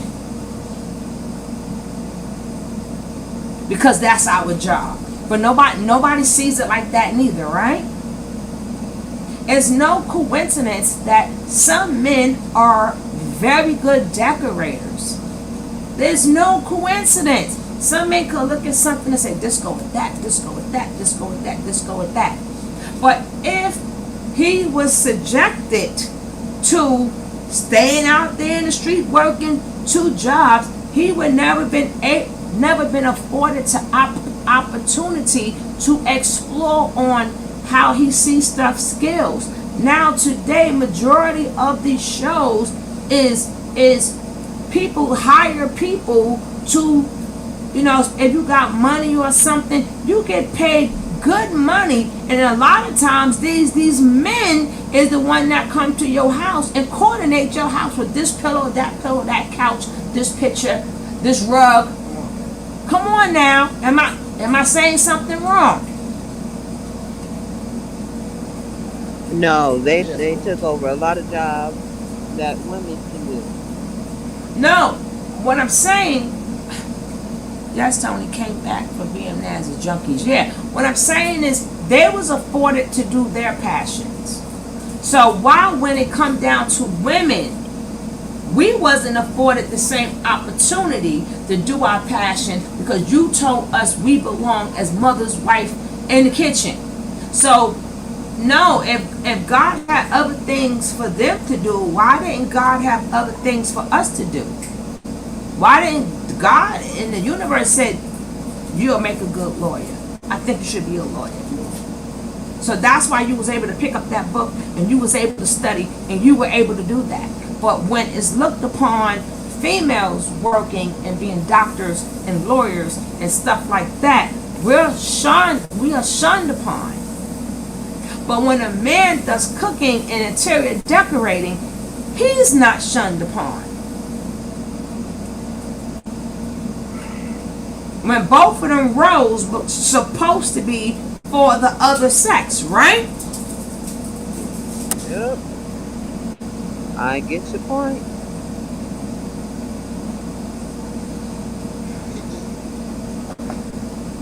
Go ahead, his lordship. It is. It's just the matter. The leadership, the matter design. the family apartment. There's nothing stronger than a black family apartment. So there is some power somewhere, and their whole job is to create a system to keep us apart, to keep us at odds with each other. You know, No, their job was to set the traps. Their job was to set the traps. The same way we go out on a corner, depending on where you live. There's a liquor store on every damn corner. There's a Chinese restaurant on every damn corner. They even got it to whereas now they changed the rules at certain places, and now it's even open on Sundays. You know what I'm saying? But does that mean everybody's going to stop at that liquor store? I mean, literally, depending on where you live. Every couple of corners, there is a liquor store. These are traps. These are all traps. All traps. And then, if you don't want liquor, majority of every store sell alcoholic beverages right in the corner store. It's in your face. These things are in your face. They don't even have to advertise it to you. Because that's how a lot of people became drunks, because they fell for the traps.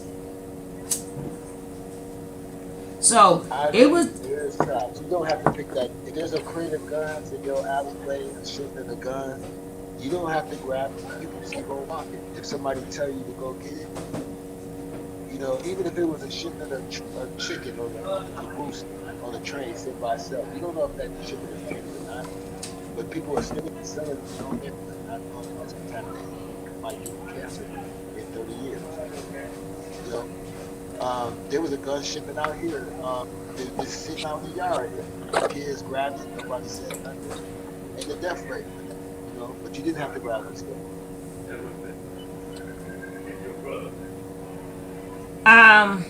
We're gonna talk about Nick tonight in a second. Y'all can still talk about him in there, but she says I would family. I say guess that not. when you say there's traps, I agree. There's traps that you They don't have to got fall booby that trap. traps out of. They got booby traps out. They got booby traps. Whatever you could think of, you'd be amazed how many booby traps is so much around you. You understand what I'm saying? That's even down to the marijuana. You know, they like how they bought stuff Family. Don't and leave you, that out. yeah, or they bring stuff into your community. And hey, you need some money, I'm doing bad, and here we go selling it. And whoever's not selling it is taking it. Or all the gun shootouts that was done because of that. You know, then I remember one point in time, like the freaking Bronx was all burnt. Damn near every freaking building in the Bronx looked like the whole Bronx was burnt the freak down because of the scams. The scams that they was doing. They was getting all that money and they just started burning the freaking buildings to get all that, what you call, insurance money and stuff. So, it's why they got the money and they took from the community while them burning up, the people who lived there had to live in that's why they call it the beat down Bronx, because it literally looked like the beat down Bronx. And I'm quite sure every community had it to where as these fraud people did stuff. So when we say we was brought up in a bad community, that was designed too. The people, they want to keep they businesses and their houses and they burnt that sucker up, or they had electrical fires or whatever. So now you got a regular building next to abandoned buildings and stuff. Come on.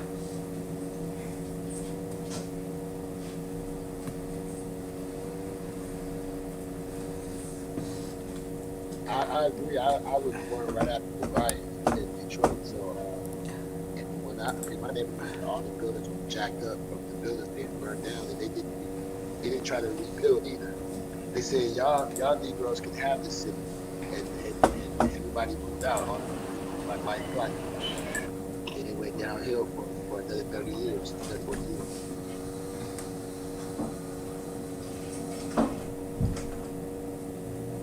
Yeah, but like I said, if we could learn to ask these questions, we would have such more beautiful conversations. And this is all I ask for on here.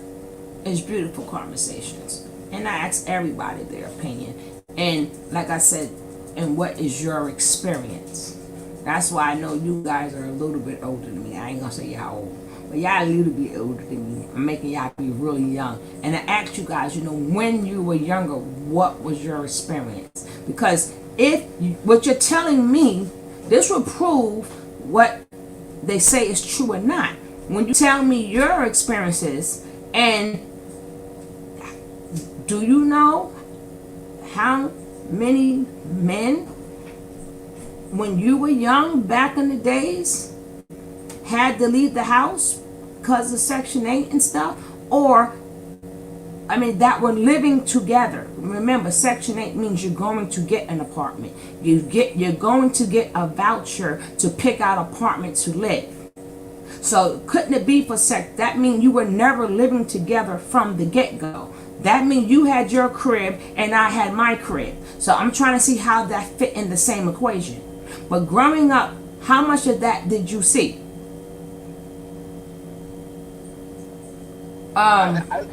You said how much Now I was talking to his lordship. I never oh, saw that to be the real. I can I barely never. hear him. Yeah, I can barely hear him That's neither. why that's why I don't be answering them because I can't hear him. How about Right, I now? can't. A little bit better. Fix your microphone because I could barely hear you too. All right, I'm gonna take my Bluetooth headset off. Okay.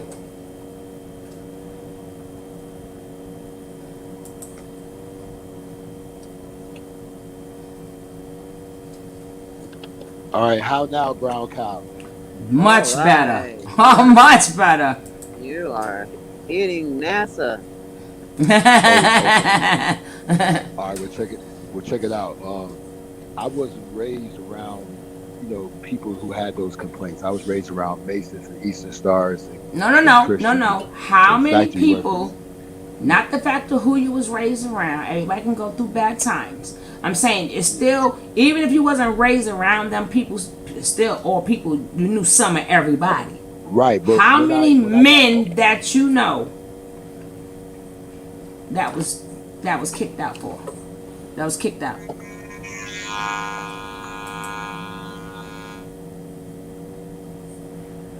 What was that?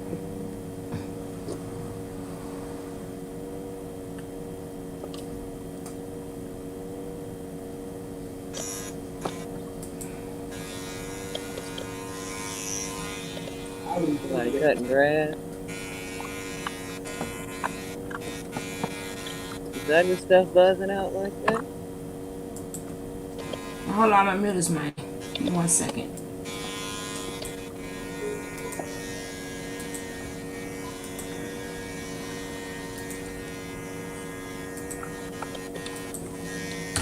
Now remember apartments. We're in the 60s and 70s. We haven't went past the 60s and 70s yet. So make sure when you come up here, oh, he muted himself. When you come up here, we going back to them days. So come on up.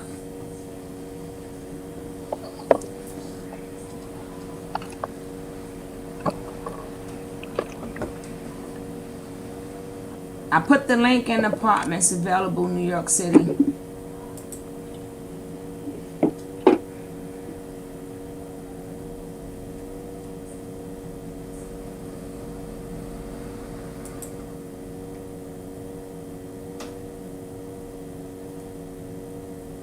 So come on up. I put the link in, baby. I put the link in.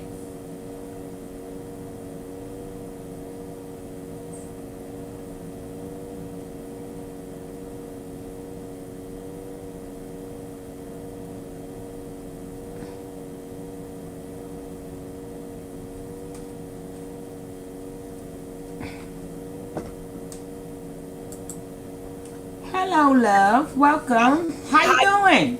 hi, Queen. Where you Hey, want me to Queen. start, sweetie? Because I'm going to bring y'all down the memory lane. I'm 58 years old. Let's go. I just want to speak upon the 60s and the early 70s. Okay. In the 70s, I was born in 63. My father lived in Brooklyn, New York. He had his own property. I was moved to Harlem, New York, where my mother did not have a assistance like Section 8. We had fair housing. We was able to rent in our community. Then came the good old Section 8. And with that came, you could not have, could not be married and get it.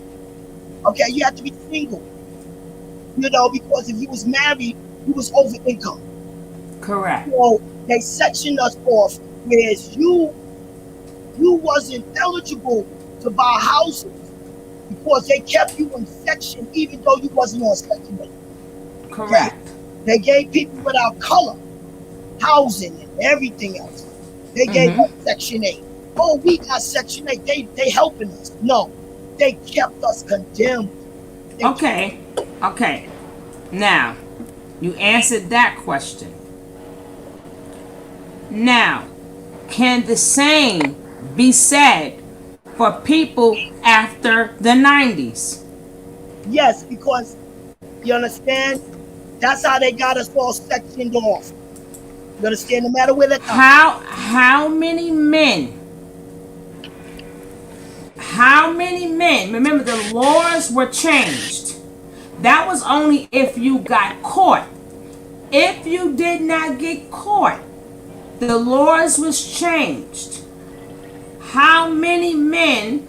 Because I know from where I'm at, these men's matter of fact, these men's are still there with their women's today. Exactly. After the 90s, if you didn't get caught, how many were kicked out? First of all, you understand, all of them was kicked out. All of them. Who? All of them. I lived 2077th Avenue. I dated the lawyer that got the first $29 million to build housing on 124th Street in Harlem, New York. Okay? They took that building from him.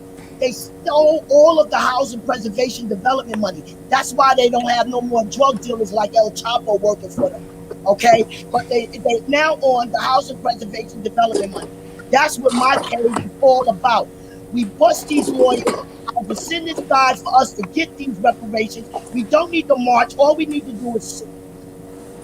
No, I'm saying far as because of Section 8. Now, we both in New York. We're not too far. We're not that close, but we're not too far of age. You said all of them, and I've seen none of them kicked out.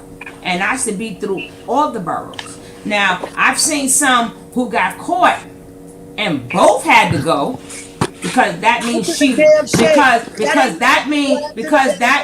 lied. Nothing but from crabs in the barrel. Let me tell you how they train these black folks. Now, in the Section 8 buildings, you had working people that did not appreciate that this welfare recipient was living in the building. So they was happy to see somebody white up in there, not knowing that you're going to lose everything.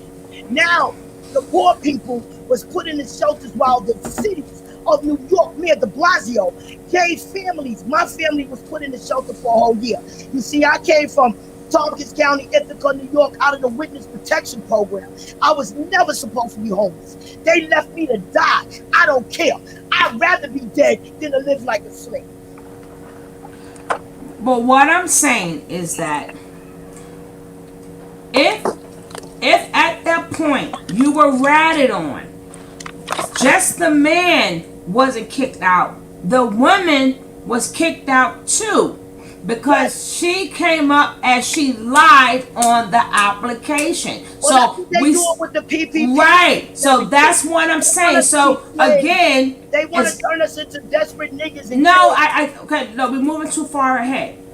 But what I'm saying is that we're sticking to the 60s, the 70s, and what happened after the 90s, the 80s, and then the 90s. Then we can get to the 90s on. But what I'm saying is back after the 90s, and that still happens today.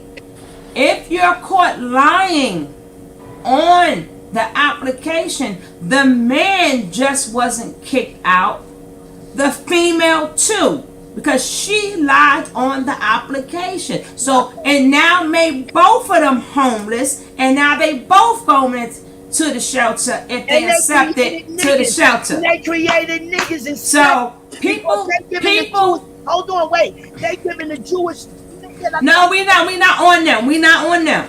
I'm yeah. talking about how to bring us. These are the things we don't speak upon when there's so much stuff that's spewed. So a lot of men is not going to tell you women and children were kicked out too. You had, his lordship had. Did you ever heard that part? Yeah, they created niggas and then I No, thought, no. I was talking to his lordship. Yeah, it's a trip. Yeah, but you never hear that. You say, "Oh, that's the men." But a lot of us lied, and we got kicked out too. But you don't hear that part. That's true. In my because city, they created women niggas. are the number one homeless in my city. Yes, we homeless, people with our color. You understand? They gave people with our color our housing, our jobs, and everything. They gave us jail, institution, and death. It's time for a legal civil war. Okay, that's another whole subject. That's another whole entire subject. And then we can speak upon. We know what's needed. We just need to talk about how we're going to get there. That's another whole subject, another time. Because I like to keep it based on the subject, so we'll have more content to talk about. So if we give you the whole pot, or we give you the full menu, or everything on the menu, then you ate everything in the menu. We want to give you this today, this tomorrow, this tomorrow, this tomorrow. You know? So wait, I'm gonna keep it honest. I moved to New York in '82. New York has the easiest systems to get on in any state besides California. Yes, it was the same. It started changing when welfare changed. Section 8, where you can rent Section 8 houses. You can go rent a house. Yeah. That's why I said a lot of laws was changed, Giselle. You're saying exactly. I'm glad that we all agree in this here. Let me explain. No. When I mean by the laws was changed. We speaking upon you can Ben. Let me say this, then you can elaborate on it. The laws was changed because back then they was allowed to come in your house. And they was allowed to look in your house. They was allowed to see what was in your refrigerator, who you got in the house, look in the closets. They was able to see if we gave you $50 a month. We want to make sure that whatever your apartment don't over exceed that. So that law was changed where they coming in your house physically, where they was talking to your kids, knocking on your neighbor's doors. You seen some man up in there, or you seen this, or you know she got an extra job. That law was changed. But back in the 60s and 70s, that's what they did. They don't do that no longer. Now you can elaborate on that. Can I explain something to you? Mm-hmm. The only way they was able to get that money if they rented to somebody poor for 30 years.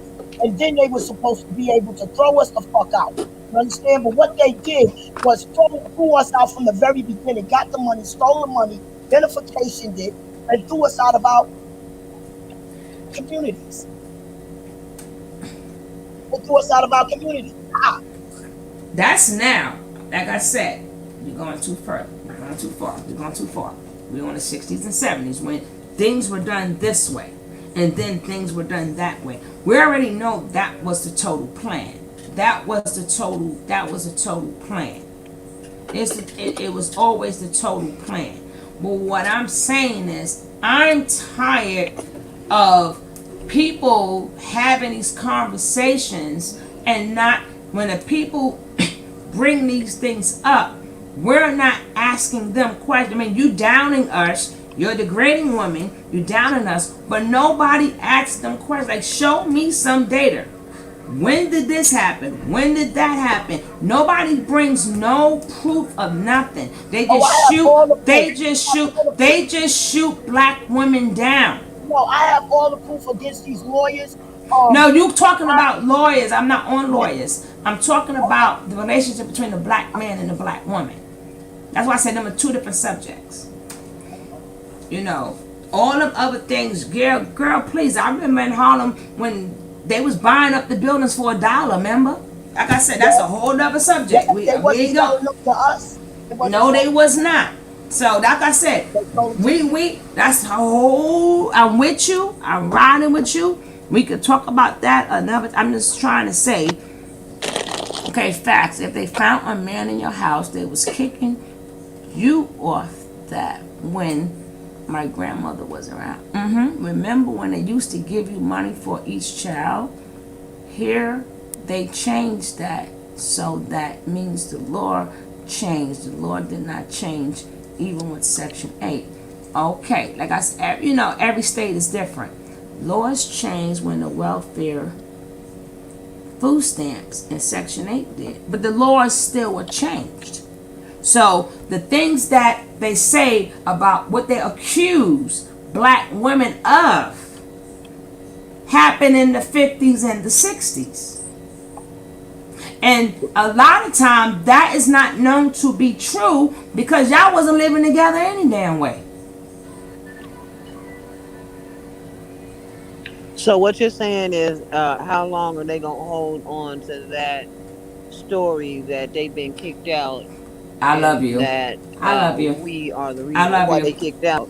I love you. You want to know how long they gonna hold on to that? I love you. Thank you. I love you. That's why you're the queen.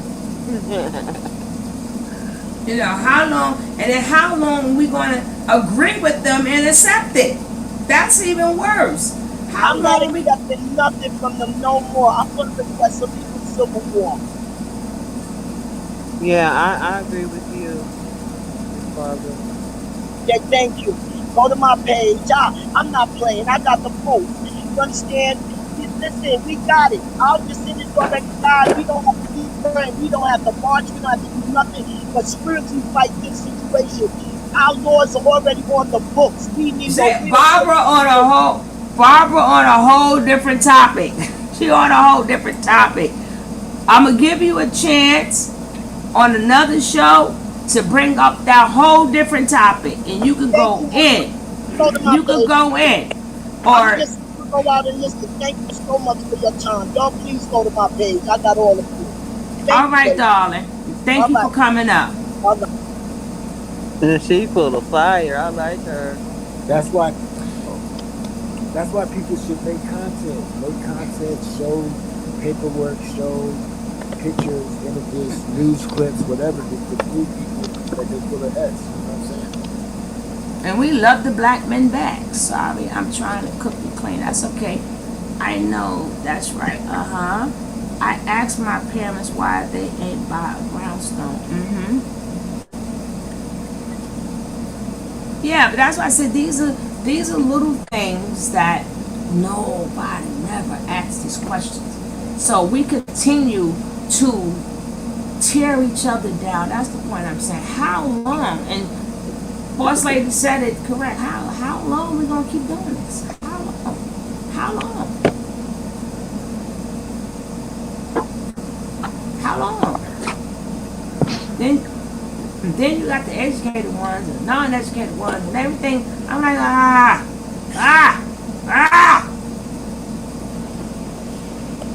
And then, you know, even with the data, let's say data was there, that have no excuse for why, okay, so that happened then, and you know they did that then. Why ain't mad? Why is it one household families now? Why I didn't correct that? We can use that. I mean, you could use that for so long. You can use that excuse for so long. When do you correct it? So if you're not going to correct it, I don't want to hear about it.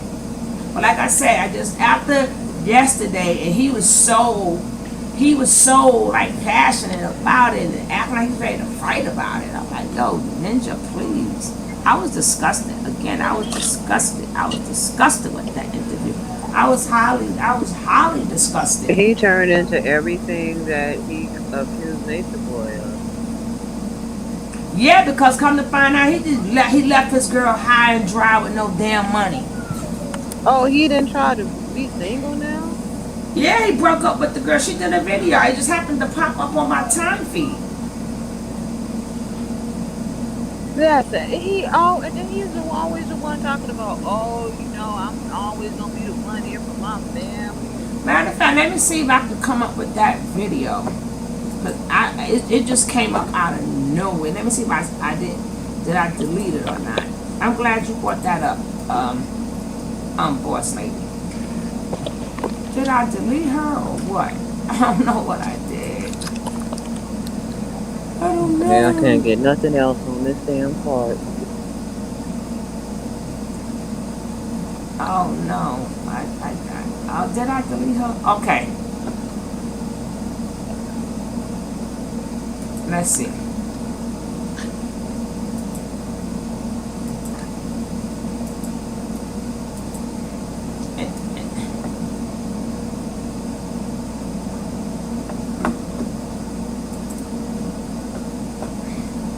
He talked about how he was so proud of how he was the man taking care of his family, and all these guys wasn't nice to him. Now he done got him some money and some gold and Mm-hmm. bought him a house and She stuff. But gonna say that too, sis. did he put her out of the house, or did he leave her with the house? No, you're gonna hear it now. I'm gonna play it. Oh, he's disgusting. How he turned into everything. He is such a bum. Where you at? Oh gosh. Who this little short man complex having in it? I know, and then the more he talked, the lighter his voice get. I'm like, shut up. I'm like, No, sometimes he makes some sounds. I'll be having to turn around and look like, no, nigga, no, don't make that sound. I'm like, he's feminine, right? Okay, let's go. This is his girlfriend. And then like trying to make me look like I'm a gold digger and I'm only around out. Remember, she speaks in circles and bibbling blabbling, but she's been going through a lot. But let's go. Fame. What fame? Trying to make me look like an older, like I wasn't sleeping in a blow up mattress when I met you. Like that's crazy. Like I'm proud how far you came and where you're going, but don't act like I'm just here for reasons that wasn't there in the beginning. You know what I mean? I literally stayed down and held shit down for a very long time. I have dealt with a lot of disrespect, a lot of disrespect, a lot of disrespect. I cannot say that enough. Like I have dealt with a lot. Like and the same things that people ask of you, they do not give. Because they just feel like because they got a little bit of followers and they got this power and this money, that you just supposed to bow down to them and stuff like that. Instead of just being a respectable person and people will naturally bow down to, not even bow down, but show you your respect. And me, I'm all about my respect. I treat people with respect. Connect your devices, Lord shit. Kev, Kev, you know you could come up if you can. people for who they truly are, and to honestly just make a fool out of themselves and give them. Yeah, I saw the young Pharaoh video. That's why I'm talking. Did all that talking. But yeah, so the picture that people are trying to create is it's just false. And if you believe it, then that's on you to believe whatever. I don't mind. And I know there's people that are gonna believe, especially groupie ass people who just want to be groupies. But I'm not playing these games anymore. I mean, from a person who supposedly cares and loves me so much, more than anyone. Kev, if you could come up, come up. And I'm just over it. I'm honestly just over it. I feel like people who genuinely see my heart, see my mind, see my love over the years know what it is. People who are aware of how manipulation works and is aware of how narcissism works, sees through what needs to be seen through. I'm done with being overly defending myself when I don't need to. If you believe what you believe, because what someone says, which doesn't even add up or make sense, then you can definitely go ahead and do so. But for those who can see through the BS, honestly, I don't even have any words to say anymore. Like, it's just so amazing how you can combine your energy with somebody, put your energy into someone, and they move how they move. I don't mind growth or change or evolving, but I do mind when you're masking your behavior that is a low vibrational behavior and trying to say you're evolving or trying to say that you are changing for the better when you're not and you're moving sloppy and you're moving just nasty. That's what I don't agree with. And if you're gonna tell or say something, then say it. Say what's really up. I want everybody to know that this past month, I have been bouncing from Airbnb to Airbnb, waiting for my apartment or townhouse or whatever it is get done. Um, while other people just live their best lives, kid free, free of responsibilities, besides sending money every once in a while. And while people are in and out of our home, while me and my kids are just roaming through a state that we barely know. That's Luckily, fucked up. had a beautiful friend here supporting me during this journey and during this process. I've been holding my own. I've been holding myself down. I've been holding my kids down. I have had my moments of breakdown. I have my moments of feeling so just not mentally and emotionally in the best place. And I still persevered through that. And I've just been holding myself down and healing. I've been healing, y'all. Like when I say I've been healing, Like even this, I'm taking it so much better than I would before. And so over. Okay, King. Oh, 8 o'clock, I'm out of here. That's what kills me. I'm watching my verses. So over I don't know about y'all. that people play. We got a half an hour left. just the fake narrative that people try to run with to make themselves look good when they're in the wrong. Like, people don't know how to take L's. They don't know how to say, damn, I fucked up. I was wrong. I'm sorry. I understand how you feel. Even though, I have the free will to do whatever I want to, I understand that you got hurt in the process.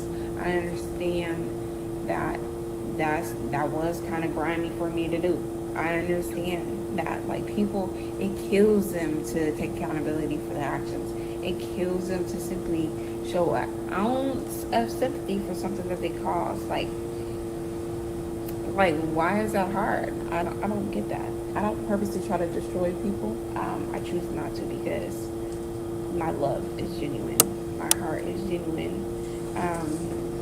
And I'm just a genuine, solid person. And that's not something that I would honestly do no matter what or how hurt I am or have been. But I just don't move like that, honestly. I want to address the young Pharaoh's. We don't need him. I just needed her. Aw, Bertha. Thank you so much, Bertha. I appreciate that. Thank you. Anybody who hit that Cash App, I appreciate you. No small amount is small. Whatever you got to give, I appreciate it. I appreciate it. So I don't have much on that. So now we're gonna get to Nature Nut. You know, and look at that. His Lordship is the co-host for today. Ow. Ow. How you like being in the co-host seat of His Lordship?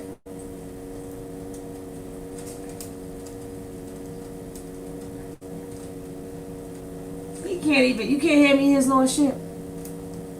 See, we got the fire you. We got the fire. All right, you I can already. hear you. I can hear you now. I can hear you.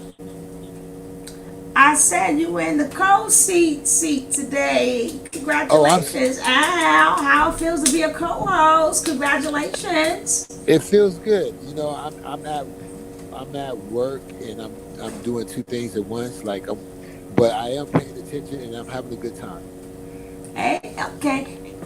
I got 29 minutes left for y'all. Right? I'm watching my keep sweating my body brown. Damn it. So let everybody know that me and you is good. I did already. I said Okay, it was. We were never bad. yeah, we were never bad. Nah, you remind me of my cousin, and that's the good thing. My cousin is good people. Tony, check out the end of at the video I just had titled "Nature Boy has the." No, I'm gonna show that because it's clip. That's coming up. That's coming up. I got that Matrix. I got that.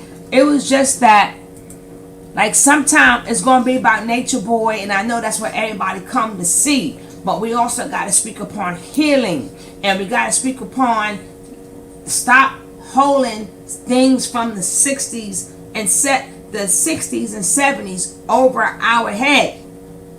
Stop holding it over our head where it never barely it existed, but only to a certain extent. They never lived together in the first goddamn place to kick them out, and you ain't never show no proof of that. You show what was done. You ain't never tell how many people were kicked out.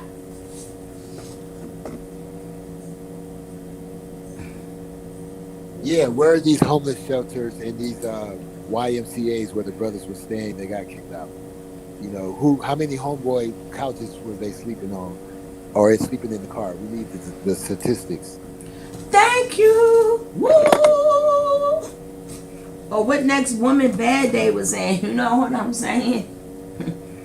But I'm just saying. I'm not saying that it did not take place. We do know we were set up for that. But in order to get kicked out of some place, you would have to live together. That's all I'm just saying. That's all I'm saying. That's it. That's all I'm saying. It wasn't that many living out of wedlock in those times. Thank you. Because people. Thank you. Drafted, shotgun weddings. Yes. Hello. Because brothers thought they was gonna die during training or in the war, so they would get it married before they hopped on that bus. Mm-hmm. Anyway. You know, yeah, to make sure their family will receive something if something happened to them. Yeah. Yeah. So a lot of women got, a lot of couples got pregnant when the brothers came home from training. You see what I'm saying? So the home wasn't that broken up. You know what I'm saying? So it wasn't broken up to whereas the 60s, 70s, 80s, 90s, 2000, 2010, 2020, 60 freaking years later, y'all. I'm just like, come on. Yeah, now. We talk about before the crack epidemic, you know. Yeah, it was a little more together. It was a little more together as a unit. Now I saw her. She said prison, but all the above, But like I just said, we gotta start asking people. Okay, sure. Where's the proof? Well, I got all this proof. Okay, and where these people at now? They some they may be old, but they still living. Have you went around and did interviews and asked them what their experience was? Did you go? I mean, that's what interviewers do. Real interviewers, they go around and they if they're trying to prove a point, you know, I've seen the older videos where when it was actually happening and they was actually talking about it, and when the man was talking about it, it's not one time I seen when a man was talking about it that black woman wasn't by his side, and it wasn't both of their struggle. And it wasn't a thing that it was about being feminine.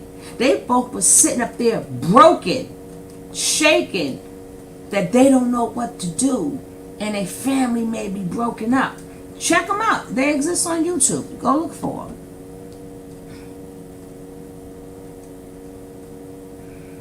How many men have you dated that were financially, spiritually? I mean, that a lot of times, Kev, that depends on your age bracket. That depends on your age bracket. When you're young and dumb, I mean, you may luck up with somebody smart, but when you're young and dumb, hey, you listen, if you 16, that person's 16, what real job? I mean, back in the days, it was easier to find a job, but then they put the child laws and stuff in there. So then that law changed to whereas 16 and 17-year-olds couldn't work in these factories. Then they changed the laws that they only could work 20 hours. Back in the days, a lot of kids left school back in the days to have these full-time jobs to help their families. That's why I say it's so many different dynamics here. I mean, it's so many different dynamics. We could swing that's why I say nobody never be wrong. No, because you're speaking from the dynamics you know. You're speaking from the dynamics you know. And then from your state, and from your state, and from your state, why we all just can't say, you know what, we right. We all right. It's just that, like, you're from New York and I'm from here. Experiences was a little bit different, but we all right. So even if you don't want to do anything about it, it's okay. But women, stop, proving to these men they are wrong. Stop it. Let them keep trying to raise grown adult men. It's a shame. You've got grown men. I mean, doesn't that kind of look bad to the psyche? Kev, I really want you to come up for this one. Damn, Kevin, I need you, Kev. I need you. I need you, Kevin. Kevin, I need you, please. Oh, because I got 20-something minutes left, and these two videos are short. Or I may come back with the second part after the verses.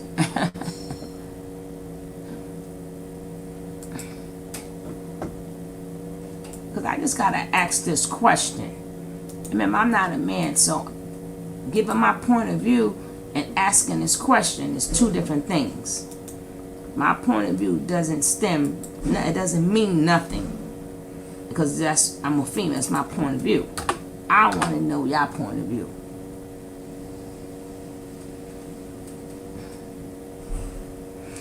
I would like to know, how does it feel to be a grown ass man and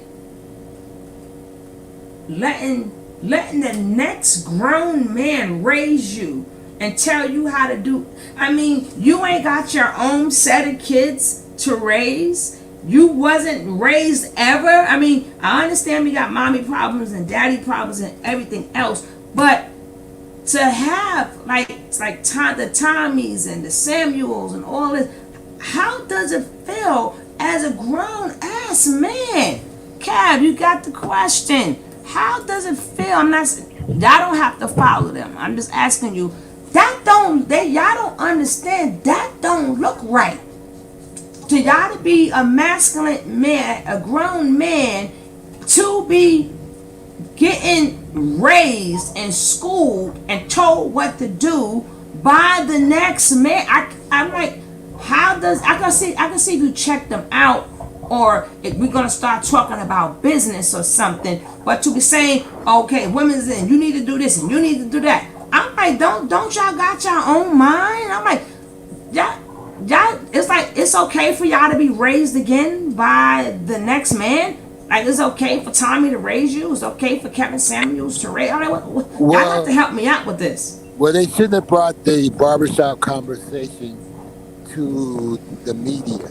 A lot of conversations should stay in the barbershop and not be on YouTube or television. You see what I'm saying? Now, other sexes get on Oprah and all that stuff and say what they want to say, but the men talk always stayed in the barbershop. Now go ahead, Kev. Well, Please break this down. well, this is what I think the problem is, Tony. When you have a whole generation of men that were, or young men that were raised by images and characters on television, they tend to mimic that. Social media was not prevalent or not around in the 90s, the early 2000s, and so those men of that generation, we were raised face to face.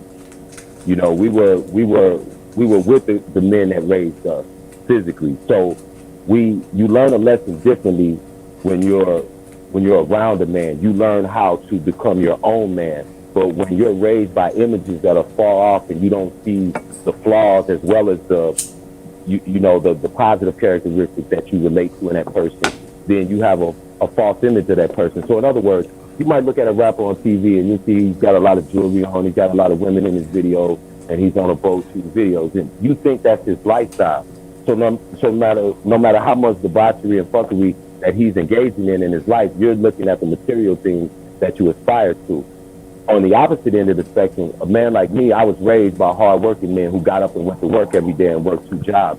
So that's what my image of a man uh, formed as. Now, I didn't have to be up under him to learn the lessons of manhood, but these guys in this generation, they they look to be led. The media will put up a person like Steve Harvey, right, and say he's the relationship expert right now.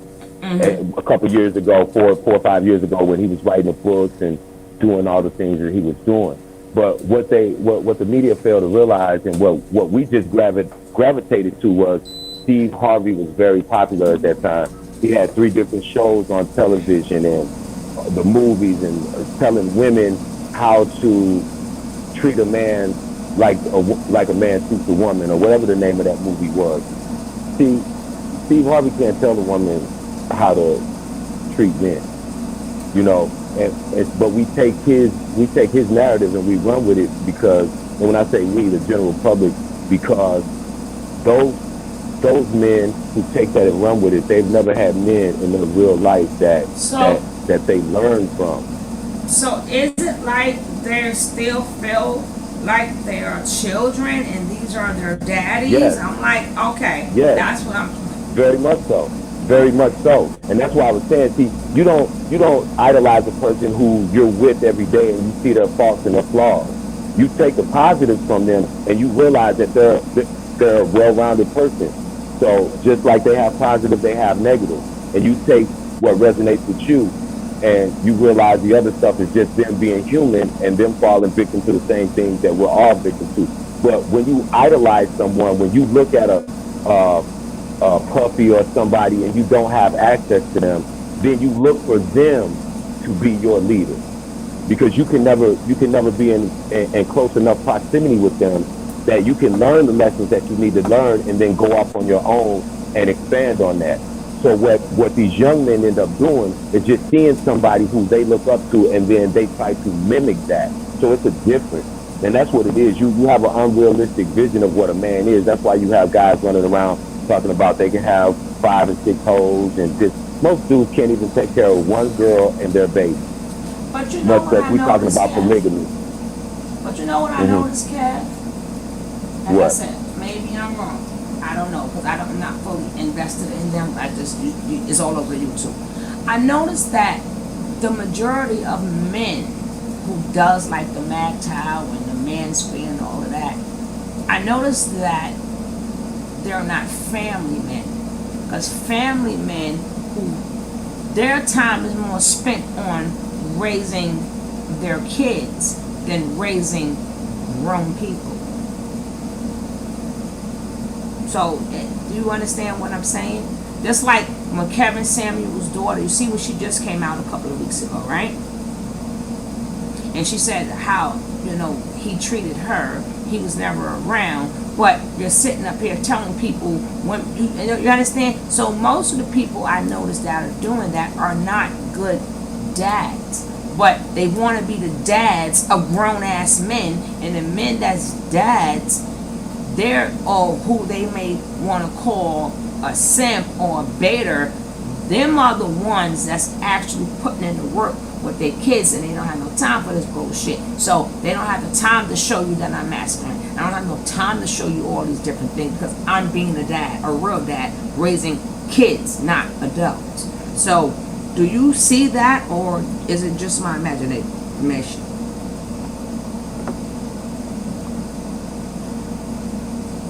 Kev? I'm sorry, Tony. I was muted. I didn't realize. You broke down exactly what I was trying to say. You just articulated it way better than I did. So again, like you were saying, when you see somebody every day, that I saw men that got up every morning and went to work and worked 2 jobs. That was what I related manhood to. But when you get somebody like Kevin Samuels and they look at you, oh, he got on a slick suit and he's well put together, then that's what they base their image off of. So everything that they learn is just from what they see, and they're grown men who need another grown man to lead them. But when you're around real grown men, like you said, who don't have time to sit up on the internet and criticize women or critique everything that's wrong with the opposite sex, I'm more in Because at the the end mind of the frame day, of she's a grown woman too. Everything that was my thing is like yeah, when you say hold the women responsible, or a woman say hold the men responsible. Okay, once you held them responsible, what does that mean? Because whatever damage that they did to their kids is done already. So for them saying yes, I mean it's done. So my thing is, okay, you can't re-raise them. So shouldn't you be targeting people who you can instill that in? Because you're not gonna. You can say that all you want. You're not gonna. If a woman is a piece of crap, you're not gonna instill that in her to be a piece of crap. That's something she will have to do on her own. And then these men, they're so happy with these. I'm like, I mean, maybe I had a lot of male friends, but I'm like. And then, a lot of these no good women that they talk about, they got good male friends too. Let's not think that they just around a bunch of females. They living a life. Thing is, the people you're talking about is living a life, whether you like it or not. Right. But you're not bringing in no solutions for us as a people. That's like doing more things to tear us apart. But again, you can't re-raise a grown person. But they're sitting up there choosing to be raised by these people. Well, what I want to say is these conversations always was about. It's just that certain people wasn't privy to them. Men talk like that all the time about each other in the barbershops, the gyms, the mechanic shop, or whatever. But they bring it to the stream. They bring it to the internet, and now it's like a public conversation that anybody. I can barely hear you, brother. Yeah, you're breaking up, bro. I'll be right back. I'm getting go ahead, Kat. All right, go ahead, Kat. Yeah, see, like where we are right now, we can't go back and raise the guys from the late 90s, early 2000s. We can't go back and raise them because they're already 30, 40 years old. What we have to do is we have to understand that if they're in a position to raise their children properly, then the other men in the community have to step up and do that. And that's what you were talking about the other day, Tony. Like, my responsibility is not to just my children or to the kids I mentor. My responsibility is to every black male child in my city, period. Anywhere that I am and anything that I do, my mind frame is always, my son may be cool, he may be okay. Hey, say, my son may be cool, but if all of his friends, every one of his friends comes from a fatherless home, then I made it my responsibility to try to play a part in each one of his friends' lives who don't have a father, because how little ever time that I spend with them, that they're in my presence, they see the dynamics in the relationship between my son and I. And so for them, they don't have to idolize me or follow me like Nature Boy follow him, for example. But what they will do is have a living example to say, hey man, you know what, man? They'll see how I move around. They'll see how I reach back to younger kids and mentor them, and then they'll pick up those habits and those ways and those morals and those values. because that's how we started. You said, "What's the solution?" We all know what the problems are. What do we Yeah, do? because my What do thing we is, do is actually do something. cause my We actually thing have to do is, something. Every single right, person has to commit to doing right, something, no matter how right, on what right. level you think it is. Yeah, because my That's thing is it. that looks more better. That looks more better to me.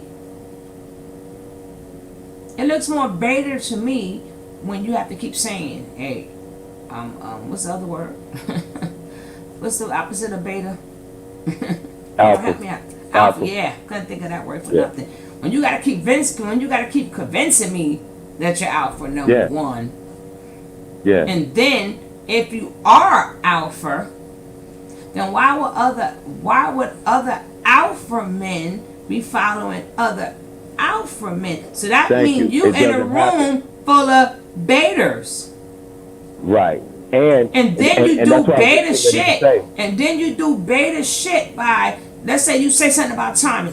Here come the sodomizer. I'm like, really? Like Yeah. you scared to How do mention certain people's name. I'm like, really? Right. Right. How do you get guys like Solar and Pisces and Caliber to be their own men? They have committed their whole life, their whole spiritual doctrine to another man's belief. And they will not go against that. So by definition, there's no way you can be a leader. There's no way you can lead a family if you are up under another man. Period. There's no way, because you're not bringing any of your thoughts and ideas to the table as far as how you think your family should go. Your whole idea is structured on what the next man thinks. So that just goes to say that you don't even have enough in you to feel that what you think and what you've learned in your life experiences is enough to guide you to be your own man. So you look to somebody else. That's not something that's not like stripped away from somebody. Those dudes were never made to be leaders. People always, tell their kids, be a leader, not a follower. Well, guess what? There would be no such word of follower as a follower if there were no followers. Everybody cannot be leaders. You can't have a tribe full of chiefs. There's got to be one chief, and everybody else has to be Indians. So at some point, you have to realize in the society in which we live, it's detrimental to us to follow under a man. And I'm just using these as examples so Yeah, nobody get Kev, offended. we know you're already king. But you know Yeah, no, what? not That's you, that. not you. That's just like. Well, let me just flip it too. I don't follow women. Cause I want you to think I'm just talking about men. I don't Yeah, no, follow exactly. women neither who spends all Right, day long trying to prove the man is so- wrong and how good they are. right, I right. don't We need to follow spend them less time channels trying to. neither. I just want let me just let that be understood. I don't follow Right, them neither. I don't be like, yes, power to the sisters. Yeah, yeah, and the men's are dogs. And then I want to remind people, because some stuff went up in the chat, but somebody kept saying you are raised by, your parents, with your parents installing you. Like I try to tell people all the time, the cards you were dealt were the cards you were dealt. Think about that before right, you give your opinion. And you can say, I was raised with the family, but you can't think that everybody was. Like you can't say like every child was just raised by their mothers. Some children were raised by their fathers. And then you got some that was raised by grandma. Cause mother and daddy wasn't shit. Grandma had to take it. How many artists you see today is always about grandma? yeah. And what goes to show you and prove that you cannot follow under any other man or woman is just what you said. People always say it takes a man to raise a man. It does to an extent, but like you said, how many grandmothers and mothers have raised strong, positive black men? Millions, millions. But here's the thing. So in saying that, you got to realize again, it's not about being under anybody, because he didn't have to be under his grandmother and adopt his grandmother's ways. He took the lessons and the morals and the values in which his grandmother instilled in him, No, I'm and saying he saw her majority live of by. I'm talking about majority of artists. You will always see Yeah, them yeah, say they was raised by their grandma, but I'm just saying But it's ever But that's whatever it. cards, whatever which way your cards was dealt to you, you gotta play whatever. That's like I can't compare myself. I could listen to you, but I can't go back and forth with you because my cards are different from your Right, cards, and people need right. to understand My that. bad. What's up? So, I'm on this damn podcast. What's up with you? Yeah, I was on this. No, I'm cool. Oh, oops, Hello. oops. Yeah, go ahead, my bro. bad, panel. My I'm muting up. my Uh huh. great grandmother raised my father, and then she raised me in the same house. And his parents couldn't have him except on the weekends, and my parents couldn't have me except on the weekend. And my parents were young parents, so my grandmother wanted me to know what it feel like to sit at the breakfast table and eat as a family, sit at the dining room table to eat as a family, you know, to just have customs and courtesies and manners and come in when the street lights came on and all of that stuff. So she made sure my first 9 years I learned how what it was to be a young man and to become a decent person. Now, after that, I was on my own. When we moved to another state, I went buck wild because I didn't have to be in when the street lights came on because I was with my parents. And by the time I was 14, 15, I was going to parties and there was a club that was 16 and up. And by the time I was 17, I was going to 21 and over clubs. But I fell back on what I learned as a child from my great grandmother. I always had a template to tap into when I wanted to come back correct and see. So it didn't matter where it came from. You learned the template. That's what I'm saying. Because that's No the matter, cards. Because that's the cards you were dealt, no and matter, that's the cards that she was dealt. yeah, and I got to see right from wrong from the beginning. So even when I was with my parents, I can judge and discern what they were doing that was cool and what they was doing that wasn't cool. Now I couldn't tell them about themselves because I'm a child, but but but some people will do things around their kids, but then tell their kids not to do as they do. But their kids should already have a know that hey, that's wrong. Even though your parents do it, you can't tell them nothing. Don't you do it? And then over time, you get to see what happens to people anyway if they drink or whatever. Eventually, it catch up with them. You see what I'm saying? So I learned my grandparents did, whatever they did, they kept away from me. The house was like the hustle. There wasn't shit going on. Once I got with my parents, I said, okay, this is what other adults do, but I'm a child and I don't, you know what I'm saying? What got me into music is because when they had a house party, they locked me in the bedroom and have the DJ, Oh God, and I then they remember give them me rum. days. They would give me rum cake, and when I remember I them fell days. asleep, they knew that. Well, I ain't go to sleep. I was enjoying the music in the other room. Yeah, they let me play the record so I can't see what's going on, but they give me rum cake, so eventually I would go to sleep. Those are the good old days, though. You know, and Tony. Oh, I'm sorry. I didn't mean to cut you off, brother. No, Go I ahead. didn't say. You always say that when it's complete Oh no, I silence. I thought didn't Lord was say getting ready to nothing. say something else. Oh, Uh I thought Lord was getting ready to say something else. It's another thing. Like it's always a great thing when you have your immediate extended family like grandmothers and aunts and whatever to help raise and uncles to help raise kids. But what we also have to realize is we lose something in that generational gap too. If you got a 70-something-year-old grandparent raising a 14-year-old child, she's not going to be up to speed like she was back when she was in her 20s and 30s and she had children back in the 60s and 70s. You get what I'm saying? In other words, like my little cousin who I was telling y'all about, Yeah. she was 14 when she went to live with our aunt. My aunt, 69, 68, 69. She had no idea about the internet. So she says, well, I'm going to monitor your social media. So my little cousin gives her her regular Facebook page. But of course, she's got another Facebook page and she's got Instagram pages Oh and Snapchat God. that that my great aunt has no idea about. So so that's why I said it's a good thing that we had that support to raise our kids. But parents, you got to remember when you dump your kids off on your parents, now you have a 2-generation gap between your children and your mother. And let's just be honest, your grandmother, the way she raised kids back in the 60s and 70s is totally different than kids are raised right now. And it's a lot of things that she's going to miss. So we have to remember that too. We have to be conscious because people are under the impression that, oh, well, they're with my family, so they're okay.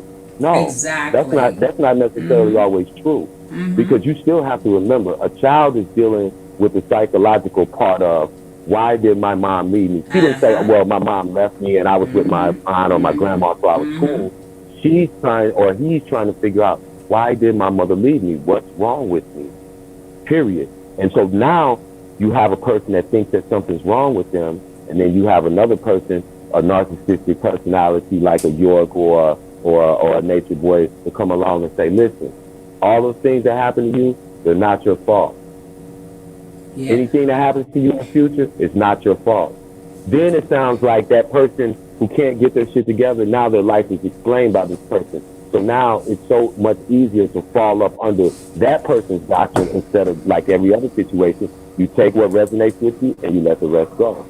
Then you start idolizing men instead of idolizing a belief system.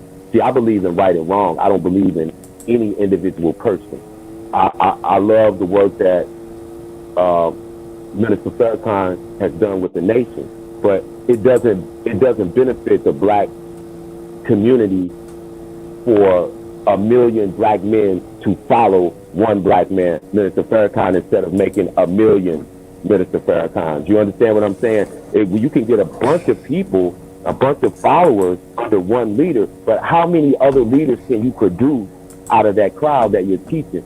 Nature Boys had them dudes over there, some of them 6-7 years, and Because none of them are able to step out and lead at this point. So yeah, 'cause I wanna do more talks like this as we talk about the whatever subject that we are in, because it defeats the purpose of why we're watching Nature Boy.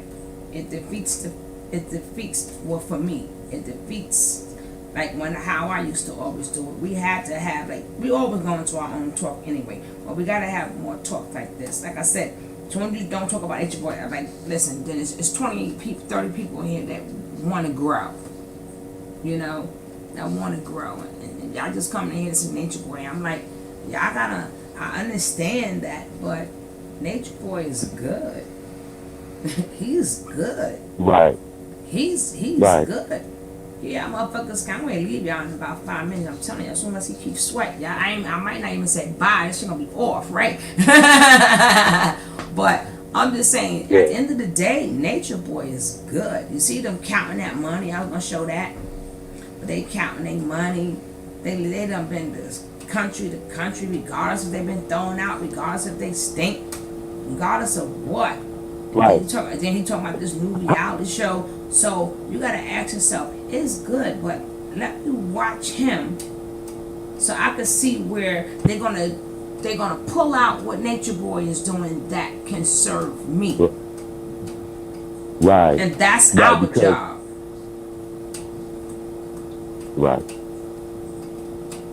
See, Nature Boy is able to tap into.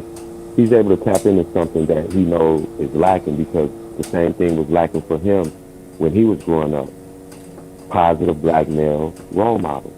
So he got swept up into everything that came into his atmosphere, because he had no structure, he had no guidance, he had no foundation to say, nah, that's some fuck shit. My uncles done raised me, and I know you don't do this. I know you don't let nobody play with your ass. I know you don't beat on women. You don't do those kind of things. But when you see somebody, like you're saying, Tony, when you see somebody traveling and getting over and making a living without working, that's going to be attractive to a lot of people whose mentality is already in that arena. You see what I'm saying? That's how we. For how long? The same way I was speaking upon the myth with the we got the black woman out the house. The black women got. I mean, they never lived together. What the fuck you mean they got you out the house? She was going for Section 8. She was getting Section 8, which means they didn't live together yet. She didn't have no apartment. You know what I'm saying? If she was getting it, or if she had the apartment already, both of you guys would have had a job to pay for the rent, and then had bad times, and then she went for Section 8 and kicked you out. So you got to explain which one. But the same would apply to like your childhood and stuff like that. How long are we going to keep using that as an excuse to say what the f they do is okay, because we always tend to throw that up, and it's like, and then that kind of, to me, that overlooks their behavior. Right. That overlooks their behavior, because now you're being that, okay, we get all that, but at the end of the day, once you become a man, you are now, how they say, once you become a man, you leave your childish ways behind. So it's not up to you as a man to heal yourself. It's up for you, and that's that. When I say man, I mean man as a woman and man. You know, right. It's up for you to rehabilitate yourself. It's up to you to say, I'm not going to take this. So if you chose not to do that, then whatever happened in your childhood, I don't want to hear now, because now I don't want to put no sympathy for what you're doing that's destroying a lot of others. Right. Anytime you choose to destroy other people, I don't want to hear because you were beat. When you became a man, you knew you were beat. You didn't say, let me go get help for this, or let me whatever. You chose to ride with this. Well, and then you constantly want to keep telling this sorry ass childhood and shit. Which, I mean, we see that too much. People, that's why my main thing is, and this is what I tell my kids. You know, when I say kids, I mean all 100 of them, right? Mm-hmm. I said, I get you. But when you do the crime and you get caught doing the crime, they're not trying to hear your mama did this, your father did that. You are now arrested. They are arresting for the thing that you did. You will be sitting behind bars. They don't care about nothing that happened in your past. So stop thinking that, okay, if the Lord doesn't give you sympathy, they going by what's in front of them. As a matter of fact, they're going to hold against you what you did in your past. They can bring back up. If you stole in the past, they're going to bring that up. They ain't going to say, oh, well, we're going to have sympathy because he, you know, his mother wasn't around when he was a kid. They're going to look and say he had the pattern. Exactly. And bam. And that goes to the problem that we were talking about.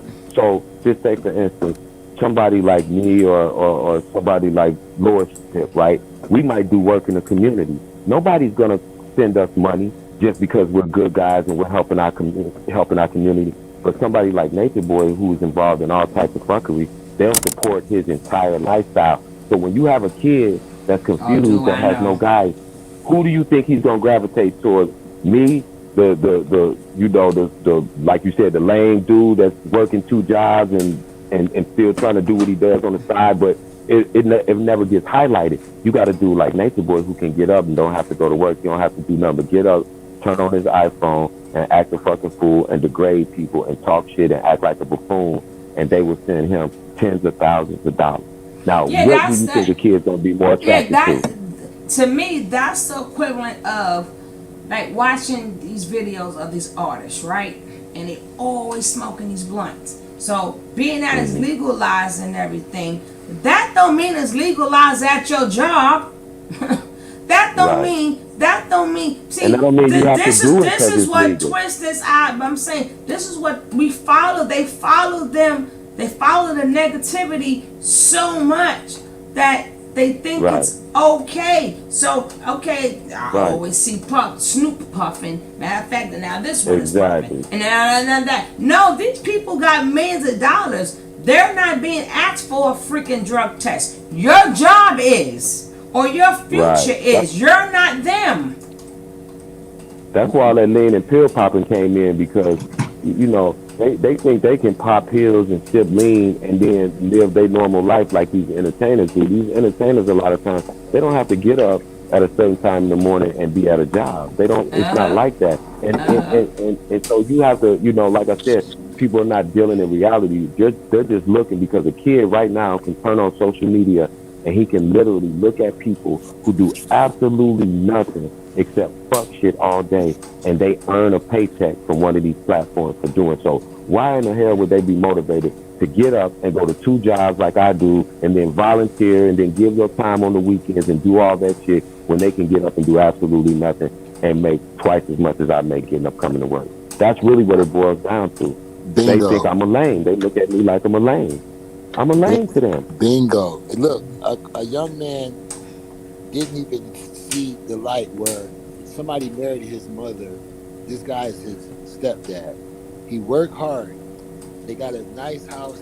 The mom got a daycare, but he see his dad as a lame, and his father is in and out of jail, locked up most of the Speak time. on it. And that don't make him a bad person. I'm just saying. But he had this Speak on it. fantasy idea of his father, but he had a real idea of his Yes, dad in sir. his life. You Yes, know, sir. but the thing about his dad was a fantasy. He see the pictures with the yolks and stuff, so he tried to get yolks, but he really What's a don't. yoke? But he don't, with muscles. But he don't know Oh, how his dad is as a Whoa. father. He just know him as a persona. You know what I'm saying? So his Exactly. father, That's they why I go was to saying they falling. so his father, they go to work as in the postal service, and he's he take care of moms. He don't be acting all off the hook, right? And he see him as a lane. And when somebody got killed near their house, they actually sold the house and moved further out. And he was able to have his own room and his own another room for a music studio.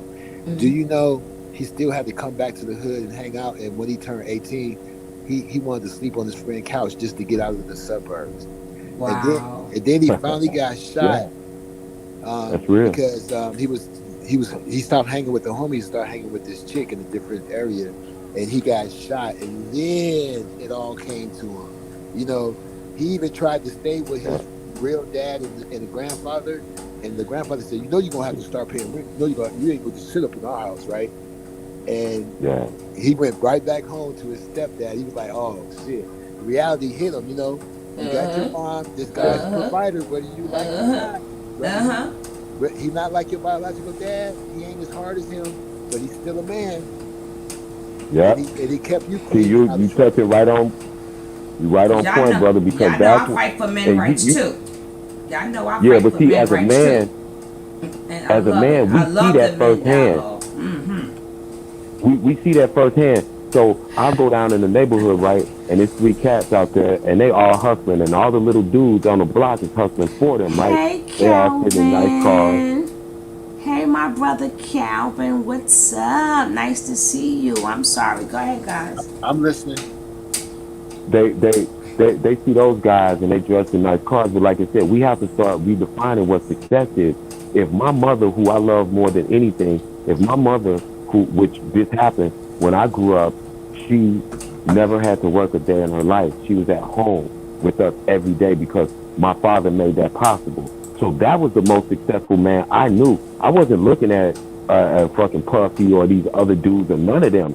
That I mean, that's success in another lane, or if you look at it like that. But to me, cats that were successful were dudes that had good jobs, they had benefits, they had a nice home, and they could go on vacation and they took care of their families. They were the kids where they, not that they had the best clothes, but they came from a good environment. Their parents were still together. They went on family vacations twice a year. That was success to me. But to most of the kids that's in the street and to most of the kids I was around, that's square shit. That's lame shit. So we got to start redefining what successful is. Because we tell our kids the only way you're successful is if you get to that bag. Well, what is a bag? Is it $1 million, or is it a man that makes $75,000 a year and can take care of his family comfortably? That is the dude that's making 70 and don't have to risk his life, is not on drugs, don't have to make a clown out of himself and a spectacle just to get that money he makes. Put on To dresses me, and skirts that and dude is shit. successful. Exactly. That dude is successful to me. Not some dude that got to go in and out of Yeah. rehab, going back and forth to prison, got to do all this crazy, demeaning ass shit in order to be recognized. That's not success to me. So we have to ourselves within our community. I pump up dudes that go to work every day. I don't bring no drug dealers or people that I know that are celebrities around kids. I bring dudes and say, you see this dude right here? This dude lived with me 20, 30 years ago. They look like, yo, yeah.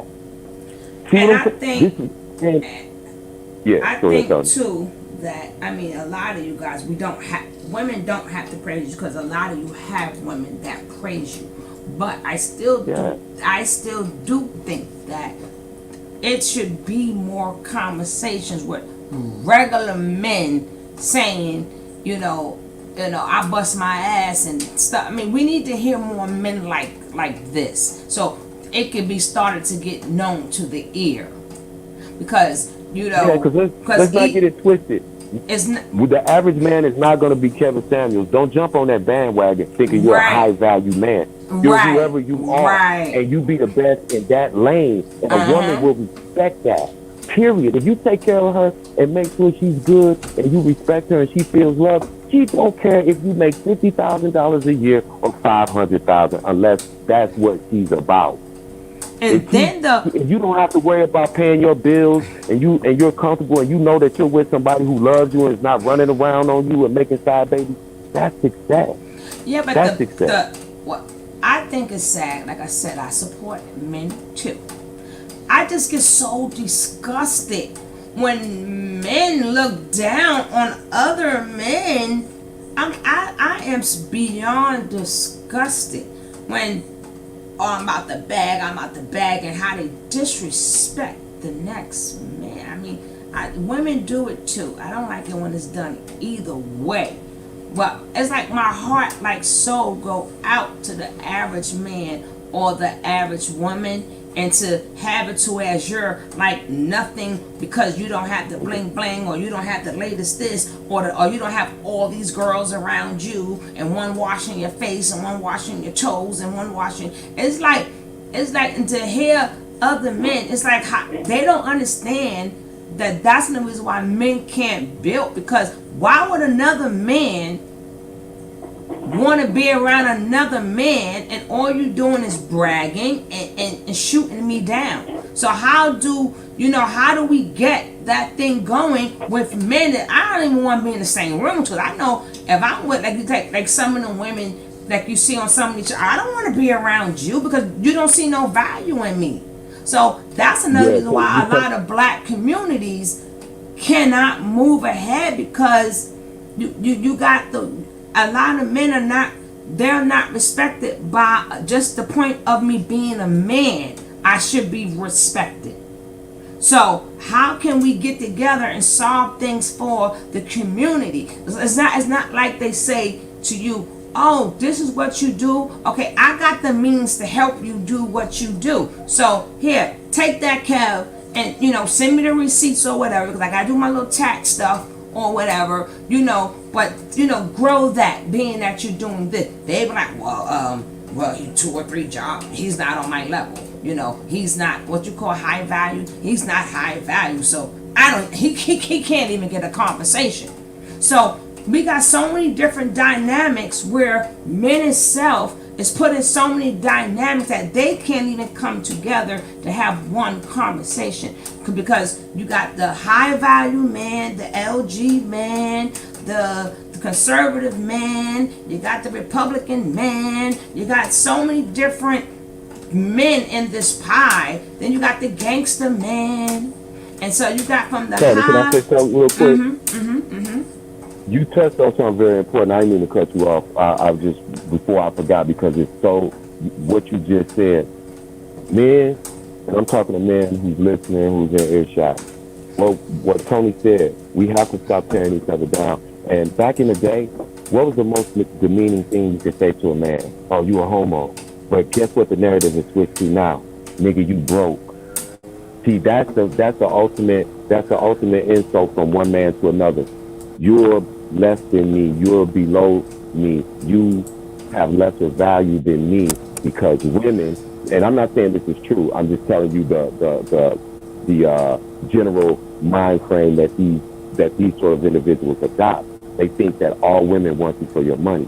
So if they immediately say that you're broke, then they devalue you to women. Ah, he a broke nigga.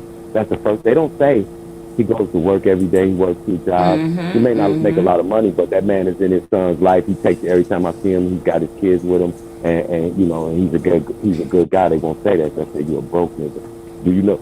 And for a man who doesn't who doesn't have a lot of self confidence and know who he is, when someone says that to him, whether it's another man who he may look up to, or whether it be a woman, that destroys a man's self esteem and ego. And I can tell you that's real. Whether women, you guys don't realize how powerful y'all words are to us.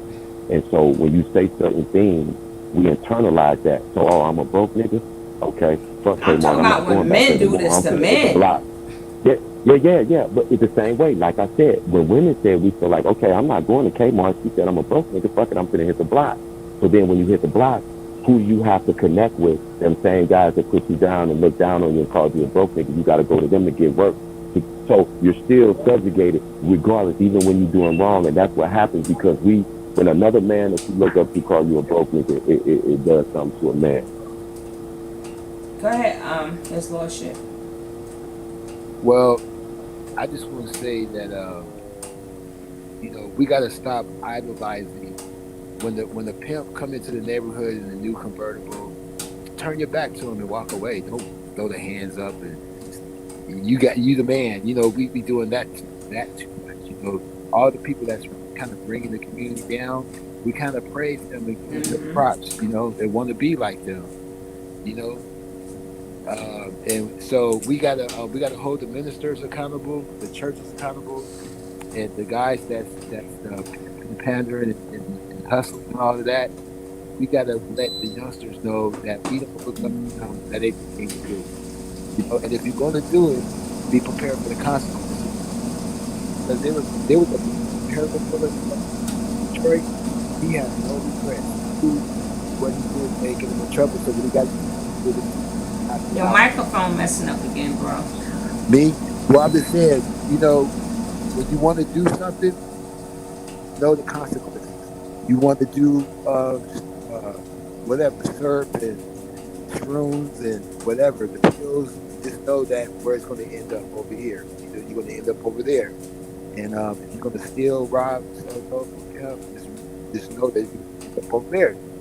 But don't let the other dudes see you, the middle-aged dude or the little older than the young cats, don't let them see you give them props. Because that's what they're looking up to. When they see you shake their hand and pat them on the back and ask them where they got their clothes from and shit, look at that too. You know what I'm saying? And then I think too that depending on who's raising you, I don't know how your cards were dealt. Sometimes you gotta teach your kids to be. Don't always say like, okay, we poor and we ain't got this and we ain't got that. You need to change it to your belly's Right, full. Your belly's full. right, right. You got We our lights clothes. on. We got hot water. Yeah. Exactly, So exactly. then they will never learn to be grateful or satisfied. I'm not saying that don't want more, but at least they will have a grounded type of mind. They won't be thinking that, oh, I'm so poor and I didn't have nothing. I look, a lot of people say I didn't have nothing. I'll come from the dirt. But then again, then next thing you know, you show, well, auntie cooked the best this. Well, did that mean you ate then, right? You may not have that borders lifestyle, but you still were good. You still were good. I don't care if Right. you had to eat oodles and noodles or whatever. You still ate. Now, like I said, would you want better? Yes, but if you teach them to be complacent of what they have, they won't see like the men and think that, oh my God, I'm so poor, I want to get out of here. How do I get some money? You gotta let these kids know, no, baby, we doing okay. You don't need to go out there and get no money. Mama's just fine. Cause a lot of them think Yeah, they're they doing it for mama or bringing mama, bring them, let me help out mama. Mama need our help. You got to stop, and that go for girls and boys, not just for a lot of girls go out there too, and they start banging and doing the same thing these men doing. No, you gotta let the kids got to know that you are okay. Don't come in Right. with the struggle. Don't come in with the struggling face and the oh Right. my God face. You come in with a. You got to show them that you're happy, so they can learn to be happy at what you got. So when they see you coming in from work or something like that, and you, even though you tired, try to put on a happy face. Tony, it's just a trend. These kids just love saying every rapper that came out, I came from the mud, I came from I came from the Yeah, struggle, I ain't had no. Everybody got the same story. Come on, that's not true. exactly. And then what's broke? And what's broke? How you let a drug dealer tell you what the level of success is? So if I don't have as much money as somebody that's poisoning the community and doing illegal shit and throwing rocks at the penitentiary every day, you're gonna measure me against him? And Are you then fucking serious? their job don't come with it's like He can't go to a the 5 dentist. to I can 10. go to the It's dentist when I get ready right. because I It's like got a benefits. He five. ain't got no benefits. That's like a 5 to 13 year job. That doesn't come with whatever you call that. So benefits. Them jobs don't come Retirement with plan. benefits. Yeah, benefits. Retirement plans and Tony, benefits and stuff. the average But person but we don't don't sell teach. drugs for 5 years. But we Tony, don't teach. this ain't But a lot of us don't teach our kids. We don't teach our kids about IRAs. We don't teach our kids about benefit right. plans. We don't teach them like, girl, this is why I'm working. I can sit back and get my social security, and I need my pension and everything else. You know, now if your child has a gift, hey, let the child can rap, sing, or whatever. That doesn't mean stop them from the gift. But at least when they do get there, they'll be more grounded. They're not coming in wanting to take any old thing. A lot of them, that's why they get done dirty and when they first come out, because they so eager, because you made them think for so long we had nothing and don't be happy with what we got, and I'm not going to be happy until I get this. Right. Well, like I try to tell, I use for an example, all these young kids idolize Big Meat. Where Big Meat sitting at right now? How much money he got right now? He can't even watch TV when he wants to. He can't even take a shower when he wants to. But you idolize that. But the guy who lived right next door to Big Meat, who wasn't a drug dealer, he went to work, he's still living in his house. So you tell me what's successful and who's broke and who's not. We have to, we got to restructure that narrative, because that shit is crazy, because they got these kids thinking that the most ignorant shit is acceptable. Like, you got parents who will allow kids to hustle out of their homes because they paying their bills. So it's about right and wrong, and that's it. And everybody got to understand that. Stop promoting these people. Stop telling your kids to idolize fucking LeBron James, because they're not going to go to the league and be no LeBron James. Tell them to look at the guy that's down the street that volunteers and that takes care of, his children. Tell them to look at that guy. LeBron is not going to mean anything to them. He's not going to inspire them, because if you're not even if you're a basketball player, that still doesn't mean that you're going to be inspired to get to the league and make millions. But you can always look at somebody who's right next door to you and say, man, this little fat dude right next door got a Corvette. I just went over it one day. I saw him watering the grass. Dang, if you don't mind me asking, how much you pay for your vet? He started laughing. He said, that's an interesting story. And he broke down and told me how he really couldn't afford the vet, but by him doing some bartering and doing work for other people, he was able to put enough money together to buy a vet. So now my whole construct of success was different. It was like, no, I don't have to make $100,000 a year to own a vet. I just know how to be I just need to know how to be creative and how to make my own money work for myself, and then I can still get the same vet as somebody who's got $100,000, but maybe I only make 55 or 60 a year.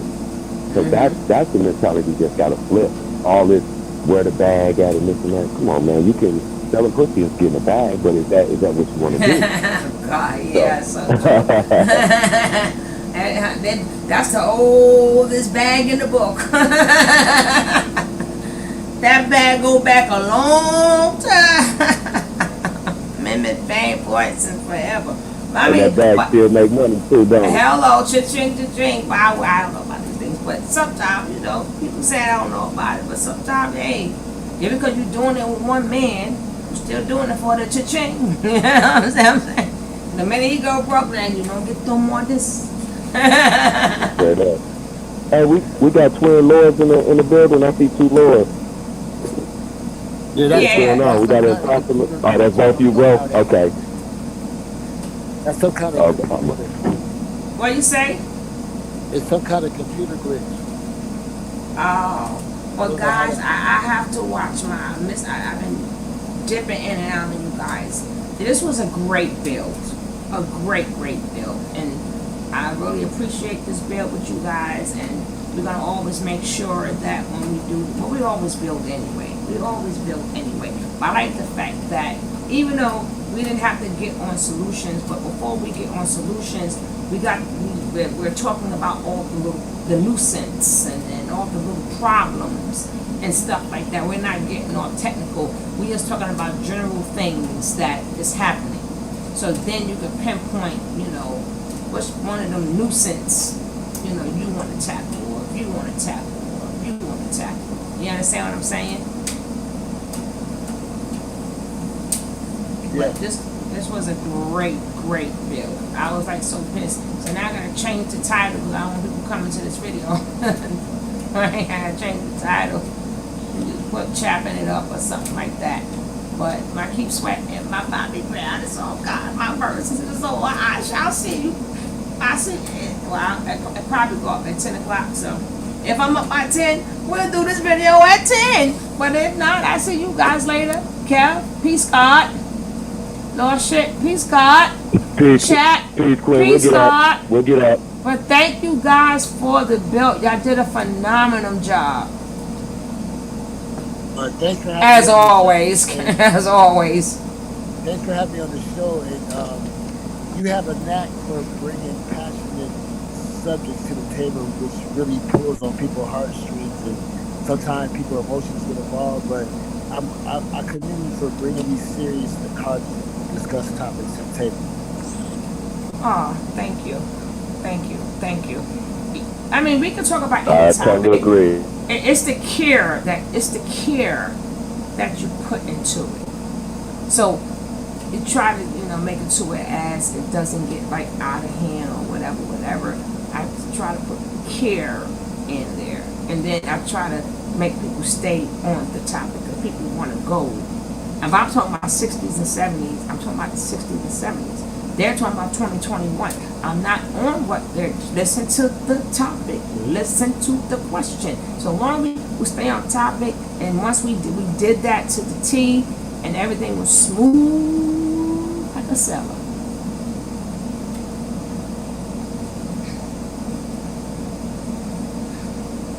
But again, I appreciate you guys. Peace. I'm out. Thank all you guys for being here. Thank you guys for the little cash app. I appreciate that. And I'm glad that the ones who decided to stay and build. Adios, amigos.